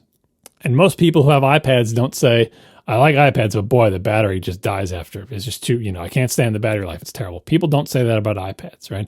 In the same way, I feel like that MacBook Air that you bought, its performance will still be acceptable for all the things you do on it if you're happy with it now. And its battery life may have passed some threshold where it is now close to being acceptable. So in that respect, it will last you a long time. But on the other side of it, you should be able to get a much better MacBook Air in 2 years, and you will be tempted to do so. So that's why I'm just going to call it a tie and say, whatever lifetime you've been getting out of your Intel-based Macs, expect to get a similar useful lifetime out of the ARM-based ones. It's just that the factors influencing your decision to upgrade may be a little bit different. All right, finally, Nick asks, I just accidentally spent 200 pounds on cable management stuff for my 3-screen desktop setup. The daily paper cut of kicking cables and seeing the mess made me finally snap. Do y'all just leave your cables where they may fall, or do you get super particular about it like I just did? Or do you land somewhere in between? I have tried off and on over the years to do anything related to cable management. It never sticks, and then I just regret the wasted time I had trying to make everything pretty, so I don't bother with it at all. My desk is an absolute mess in the back. John, I would love to hear what you have to say about this. So I have two things going for me and against me when it comes to cable management. And they're both the same thing. My computer desk is up against the wall. I don't have a lot of room. My quote unquote computer room is not that big. It's also got my PlayStation in it. It's kind of tight in here. I've got big bookshelves. But my computer's up against the wall. That's a pain for cable management, because to manage cables, you kind of got to get to where the cables are, which is in the couple of inches between my desk and the wall. And no, my desk isn't on wheels, and no, it's not a standing desk. So to do anything back there is really difficult, because there's a wall there, and you got to be like on your back looking up or coming from above and behind, and you can't see anything. If my desk was like in the middle of a giant open area, I could just walk around to the other side of the desk and do all my beautiful cable management and tie everything off and put it in a little channel. But I can't. It's all like trying to work on the underside of a car without jacks. It's really torturous. But that exact thing is also my saving grace. Because it's against the wall, nobody can see what's going on back there for the most part. So, and the second thing I have going for me is that my desk that's up against the wall has a big piece of metal that goes from near the top of the desk about halfway down to the floor. And that piece of metal can hide a lot of sins. So my main cable management strategy is to make things look neat from the perspective of someone who's in the room or someone who's sitting in front of the computer, and to hide all my sins between the wall and that piece of metal, right? So I don't want to see cables snaking around. I don't want to, I want them to basically just go from the devices straight to the back of the desk and downward, and then I never want to see them again until they emerge beautifully and plug into the computer they're supposed to plug into. And I have mostly achieved that, but were you to look behind my computer, you would see where all the bodies are buried. You would see that it's not really that neat back there. And yeah, all the cables do beautifully go over the edge of the desk and reappear where they need to, but in between, bad things happen. Same thing because I use a wired keyboard and mouse, just because I do. The wires that go from my keyboard and mouse, they go from my keyboard tray, and they somehow go up, and they don't dangle, and I don't kick them or whatever, and they appear in the back of my computer. And how do they get there? Well, if you lay on your back and slide yourself under my desk, you will see a series of cable clips that are snaking their way in a random pattern from my mouse and my keyboard to my computer. So I guess the answer to that question is I'm not carefully arranging my cables, but I'm providing the illusion that I'm capably managing my cables by hiding all. It's like this shoving everything in the closet version of cleaning the house. Like, the house looks neat, but don't open the closet. Yep. Yeah, I do a little bit better, but I still wouldn't say I do a great job of this. I do have a standing desk, and that helps a lot for two main reasons. Number one, when you are arranging your cables, you can raise the desk so that you can more easily fit under it, and it's more comfortable to be down there and to do things nicely. But the number two benefit, which is probably the bigger one of standing desks in this area, is that if you routinely raise and lower the desk, you have to have a certain amount of good cable management. Otherwise, stuff will be pulled off the desk every time you lift it up. So it kind of forces you to keep things a little bit tidier. Just because your desk has to be a little bit more mobile, and you have to be able to move it, knowing that cables are going to get pulled, and then there will be some slack added to them when the desk goes down, and so you kind of have to accommodate for that in your arrangement. That being said, my methods of cable management are pretty simplistic. I'm actually kind of surprised that Nick somehow managed to find a way to spend £200 on cable management stuff, which, what is it, like $1,000? Like, I don't even know how you do that. I guess there's probably like some, cool boutique specialty stuff that's made of walnut and hand carved or something. But my management strategy has usually been based on zip ties or Velcro cable ties or both. And there's not much that you have to do that costs a lot of money in this area. One of the best things you can do if you want to set more poundage on fire is to get new cables that are exactly the length they need to be and no more. Because cable excess length is one of the biggest causes of desk cable clutter. And if you can minimize that excess length, method number one is just take a zip tie or cable tie and just bound up the excess length somewhere along the cable where you can kind of tuck it away and hide it in a useful way. But method number two, which just sets more money on fire, is to buy new cables that are shorter, if you can, for whatever devices that you can do that for. Also, there's obviously the strategy of if you can consolidate your devices themselves, like all your peripherals, if you can get away with one thing to do the job of what you currently have 4 different things with 4 different power bricks to do, like by all means do that. But obviously that's not always possible. The other thing I would say is one of the standing desk advantages of keeping things tidy is that when you're designing a cable setup for a standing desk, one of the easiest places to put something, whether it's a cable or a small peripheral like an external hard drive or something, is the underside of the desk, which I feel like is an area, like literally just attaching things to the underside of your desk is an area of cable management real estate that most people underuse.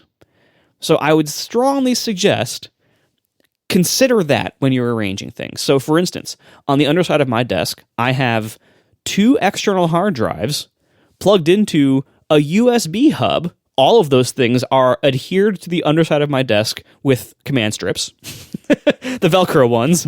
So they hold a ton of weight, but because they're Velcro and in 2 pieces, you can like take the thing off and then you can do the command, slow pull to detach the top strip thing. So you don't have to like reach behind a hard drive and try to pull a little tiny tab. Like you can take the device off, then you have full reach on the tabs. So it makes command strips way better to do the 2-piece Velcro ones. And they hold a bunch of weight. So like, I stick 2 of those on the bottom of a hard drive or something, stick it on the bottom of my desk. It's fine. I have a speaker amp stuck to the bottom of my desk that way. It's not a large speaker amp, mind you. It's one of those like $50 SMSL things. But the speakers on my desk are powered by an amp that is command stripped to the bottom of my desk. It works. And they're very secure, and because they're made to hold like 5 pounds each. I put 2 of them on something that weighs 1 pound, and I have a lot of leeway there. But anyway, so use the underside of your desk as well. Undersides of desks usually also provide some amount of, framing, some kind of bars that go across it or somewhere. And those are also good things to attach cables to or to run cables along. Again, zip ties and cable ties are your friend here. But ultimately, the end game of my desk setups, my cable management setups, is, I think, a very common story where I'll get it set up really nicely and it'll be really nice for like 2 months. And then I'll add something, or a cable will break, or I'll have to rearrange something. And then now I'll just plug this in real fast and I'll get back to my job. And then a few months later, I'll add something else. I'll just plug this in real fast and get back to my job. And eventually there's so much crap built up and I can't move my iMac anymore because some cable is being pulled too taut and I can't tilt the screen to the right, tilt level anymore. And at some point I'm like, all right, I'm just going to start all this over again. Clip all the zip ties, take all the cables out, unplug everything, do it all over again. And that's just the cycle of this kind of thing. And I think the reality of your desk setup is that it changes over time. That's the nature of technology. It's the nature of computers. It's the nature of being a nerd. So you can have the best setup in the world, but in a year, you're going to want to redo it. And instead of trying to fight that or feel bad about it, just accept, this is just what's going to happen. You're going to make it really nice. And in a year, it's not going to be nice anymore. It's going to be full of, knots and dust and bees and God knows what else. And then you're going to have to just redo the whole thing again. And that's just how it goes. And go into it with that in mind and you'll feel a lot better when it happens. I think, I don't know if I spent 200 pounds. I don't know what a pound is. Is that the same as a quid? I kid. But I did spend a lot of money on cables when I got my Mac Pro set up. And it's just for the reason Marco said. Not because I needed cables, although I did need a few of them, but mostly because now I had new distances to things because my Mac Pro wasn't going to be underneath the table, and I had, the new monitor and different things were connected to hubs and they weren't before. And so I got cables that they're not exactly the right length, but they're in the ballpark. So I don't have any excess that I have to side. And also none of them are pulled so taut that they are visible. Because again, that's my main concern about hiding things. I need mine to sort of loop down out of sight and then come back up out of sight and go into the computer. And so they can't be too sharp, but they also can't be too long. And that's why I got all these new cables. Thanks to our sponsors this week, Flatfile, HelloFresh, and Purple. And thank you to our members who support us directly. You can join at atp.fm/join. We will talk to you all next week. Now the show is over, they didn't even mean to begin, 'cause it was accidental. Oh, it was accidental. John didn't do any research, Marco and Casey wouldn't let him, 'cause it was accidental. Oh, it was accidental. And you can find the show notes at atp.fm. And if you're into Twitter, you can follow them at CASEYLISS. So that's Casey Liss, MARCOARMENT, Marco Arment, SIRAC, USA Syracuse. It's accidental. They didn't mean to. Accidental. Tech podcast so long. A few weeks ago, I said very, very quickly, as like a lead into some other segment, that I had thoroughly ruined my Peak Design Everyday backpack. And I was about to tell you how it went, and then we got sidetracked and started talking about other stuff, and just never came back to it. Yeah, right. And people have been asking literally every week since then, so what happened to the backpack? So here's the quick story on that. I was going to one of my trips, to go run some errands off the island. So I had my backpack full of stuff, and I had like my dog, and I had like a bottle of water for the dog, and I had a bottle of water for me, and I wanted to carry a coffee as well, because part of these errands involves a long drive. And I put my coffee, as I always do, in my Zojirushi travel mug. Zojirushi makes awesome travel mugs for coffee. They come in all different sizes, and they have these flip-top lids that you can close and you can lock. Normally, I would have used the external cup holder on my backpack. But in this case, the two external cup holders, or external bottle holders, rather, on the backpack, the ones on each side, were already occupied. I decided to put the coffee in the top compartment of the backpack, and it was kind of padded with like a jacket on one side so it couldn't tip over. And it turned out I this one time had forgotten to lock the lid. Oh no. And this one time, as part of the process of getting myself and my dog and all the stuff I was carrying between the house and the walk and the boat and the car, somehow the lid, I had forgotten to lock the lid, and somehow in the shuffling around, something had pushed the button and it had popped open. And so my full thing of coffee in my Zojirushi travel mug had the opportunity to spill not even all of it, but maybe a quarter of itself into the backpack. It turns out that when you spill a quarter cup of coffee inside a backpack, it goes everywhere. You'd be shocked how much of the bag, in how many different surfaces and different materials and everything, how much of it gets surprisingly wet from a quarter cup of coffee. The problem that I have with this kind of thing, I love coffee. I love lots of food and drink type things. But after I have cooked and eaten a meal, I don't want to be like going to bed at 10 o'clock that night and still be smelling the food that I cooked 4 hours ago. Like I want the smell of food to be there while I'm cooking and eating, and then ideally to instantly disappear. And similarly, as much as I love coffee, I don't want my entire backpack to smell like coffee all the time. So I have this backpack that's full of coffee somehow with a quarter cup, but trust me, it went everywhere. And I'm like, every time I open it up, I tried, some wet paper towels and wet cloths here and there to try to like blot it and wipe some of the surfaces down, but like it's really in the fabric. Every time I would open it up, it just smelled like now old stale coffee. Delicious. And everything in it smelled like coffee, and I had to like take everything out and wash wipe or wash everything that was in it, but still the whole bag just reeked of coffee, and no amount of cleaning I was doing to it was helping. I even like brought it into the sink and I just started running water over parts because I'm like, I already don't want to use this bag anymore, so if I happen to ruin the structure of it in some way, oh well, I've already ruined it. And so I started washing it like crazy. I started soaking parts, really like hosing it down. I left it outside on the deck through 3 different rain and wind storms, hoping that it would like air out and really get, and nothing I did could make this backpack stop smelling like stale, rotten coffee. They've actually since revised the bag. They've made a version 2 of it about a year ago. And Tiff has one of the version 2 ones. And there are certain things about the version 2 that are significantly better, but there are also certain things about it that I actually like a lot less than the version 1. And so I'm like, I just want to replace this backpack, but I don't want the current ones. I kind of want the old one.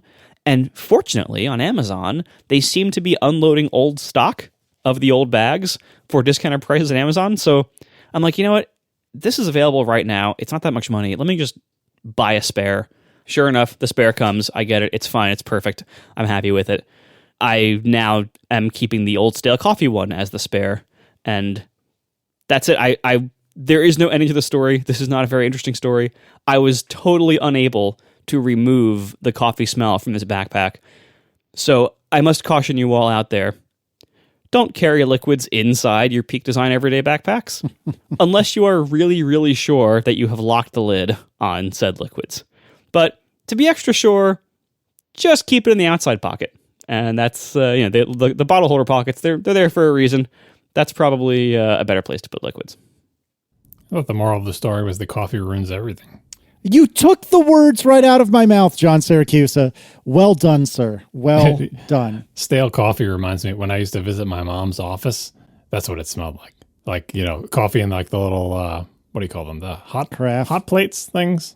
Yeah, well, I mean, that's really bad coffee. Like, at least this was good coffee, but even good coffee, once it has soaked into your backpack fabric, becomes bad coffee pretty quickly. Well, what I'm saying, like, this is the 80s, and there was no Keurig machines or anything like that. This is all there was the little whatever coffee things for the office, but it smelled like old burned coffee. Are you using Keurig machines as a good thing here? You're saying? No, I'm saying, well, certainly they make better coffee than these things did, because this was like the glass, like you get in a hotel room, a glass pot that you put on a hot thing with a little drip, and the coffee would just sit in there, and sometimes it would sit in there and get burned or whatever, and just the office permanently smelled like the worst of like 3-day-old burned coffee in one of those things. It was just a permanent smell. And I can imagine your backpack smelling worse than that. Yeah, like, because again, the coffee was great when it was fresh and when it was not in the fabric of a backpack that I've been using constantly for 4 years, whatever. But yeah, when they combine, when you have an unwelcome food or drink smell in a place or at times when you don't want to be smelling that, it becomes significantly less pleasant. So I think the only thing that could be possibly, well, 2 things could be worse than that. One, and I know this from recent experience at my current job, one of the people who sat like diagonal to me, one of my desks that I had, what did he had? He had a bottle of bourbon, I think, like a glass bottle of bourbon that was used for sort of after work activities. And it was stored under his desk and somehow got kicked into a metal thing and cracked and leaked bourbon all over the floor. And I can tell you that is a strong smell that is difficult to get rid of. But the good thing alcohol goes going forward, it is volatile and a lot of it does dissipate, right?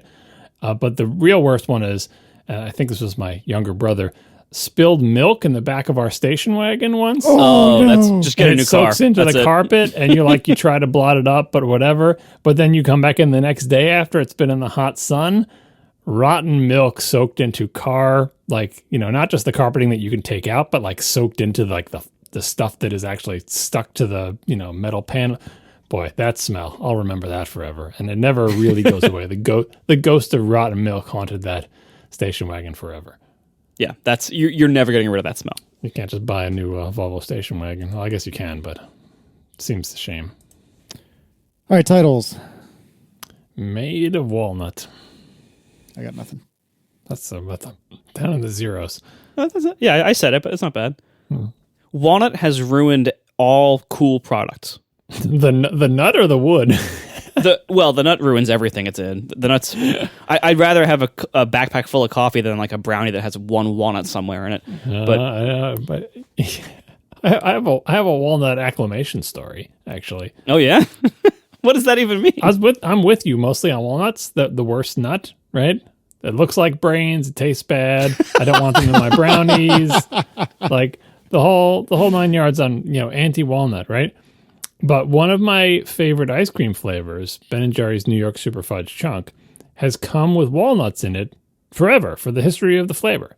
And I love the flavor, and I would get it, and I would eat around the walnuts carefully. Like I'd extract them and put them aside and say, I'm not eating that, and I eat everything else. And how long has that flavor been around? Decades? I've been eating New York Super Fudge Chunk I think I had some like 3 days ago. Like I eat a lot of ice cream, first of all. And second of all, I eat a lot of New York Super Fudge Chunk. And over the decades, I slowly stopped extracting the walnuts and started just eating them. I don't like them.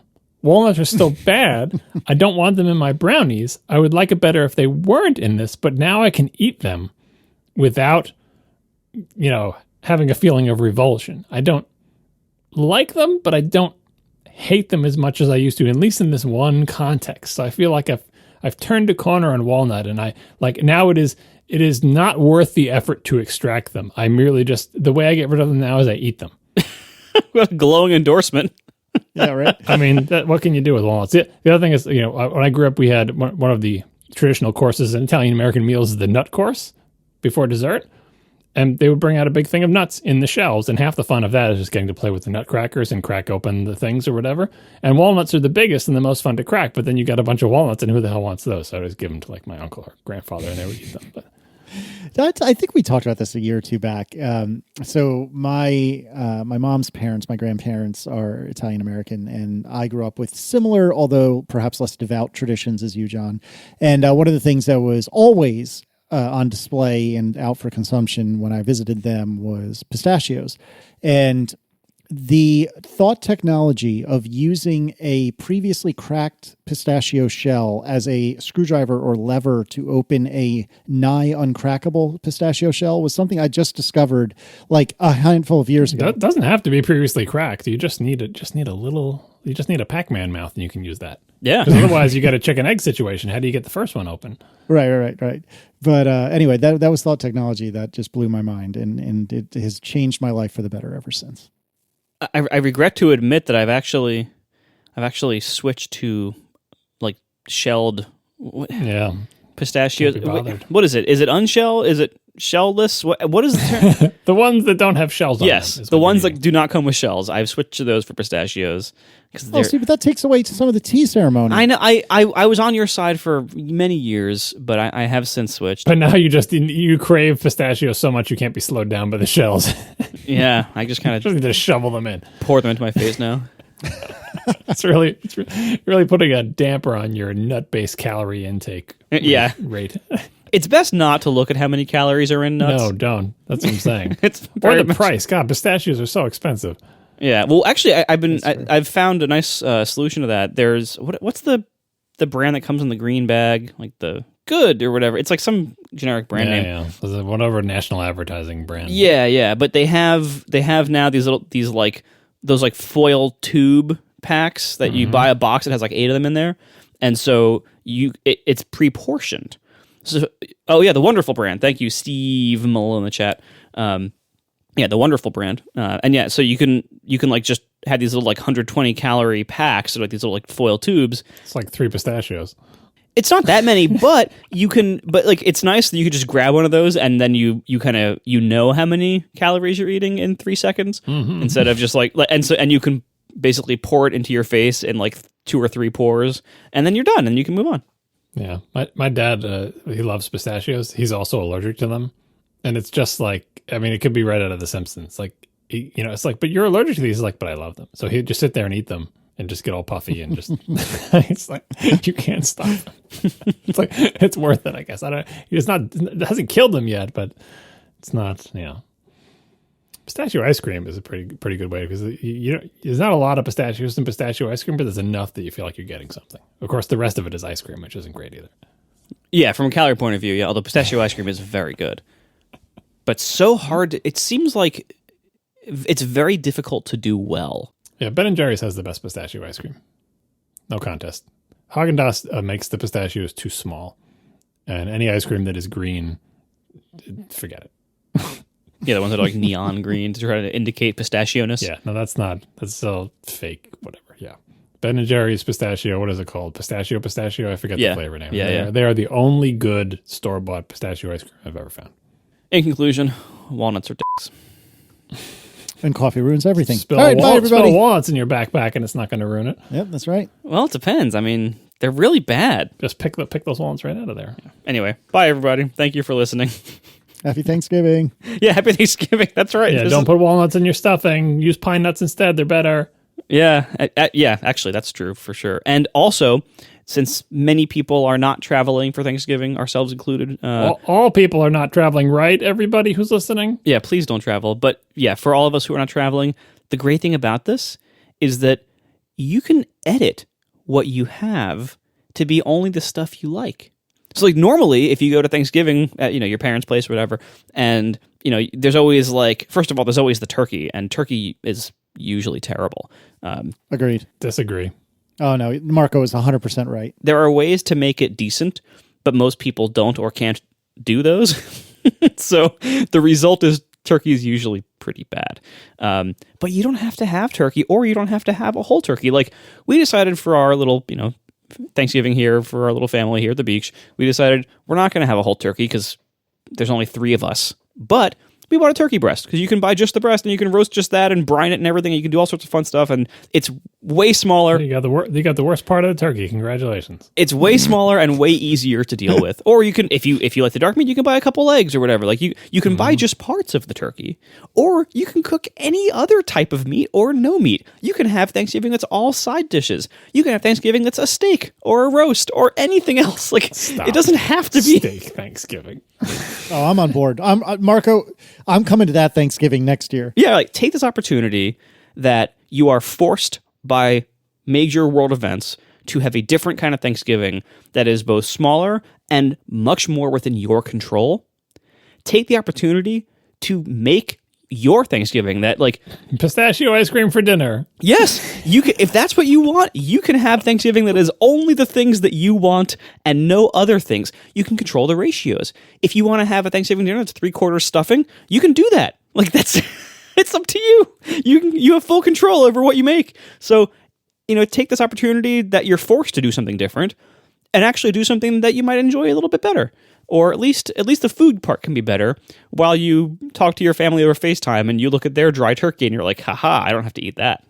Alternately, you could take this Thanksgiving away from family as an opportunity to practice making turkey so you don't ruin it, because turkey is good. Practice in a judgment-free environment. It's not that hard to make turkey, people. Just forget it. All right, anyway, I love turkey. I'm going to have turkey this Thanksgiving. It's possible to make it without ruining it.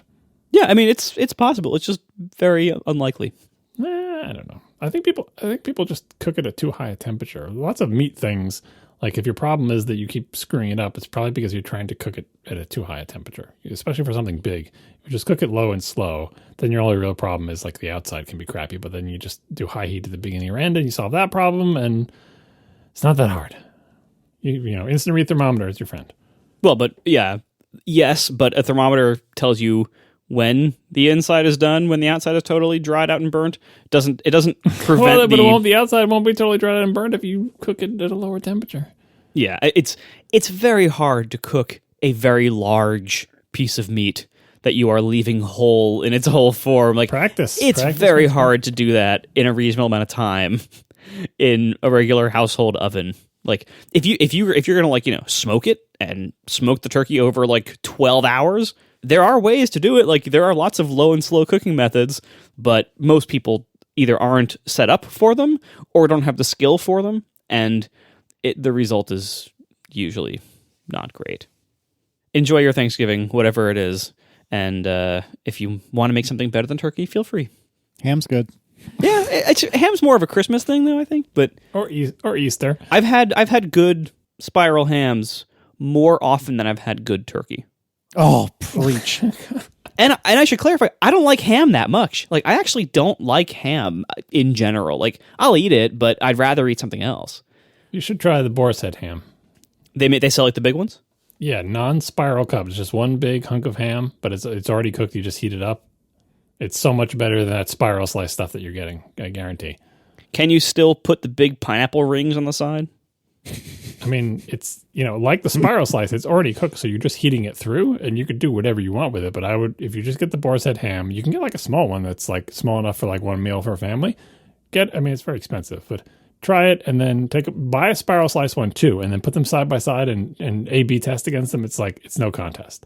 Yeah. Well, and I would say too, like on the pricing side, like if you're buying so much ham that the price of it is a problem, I would venture to say you're probably eating too much ham.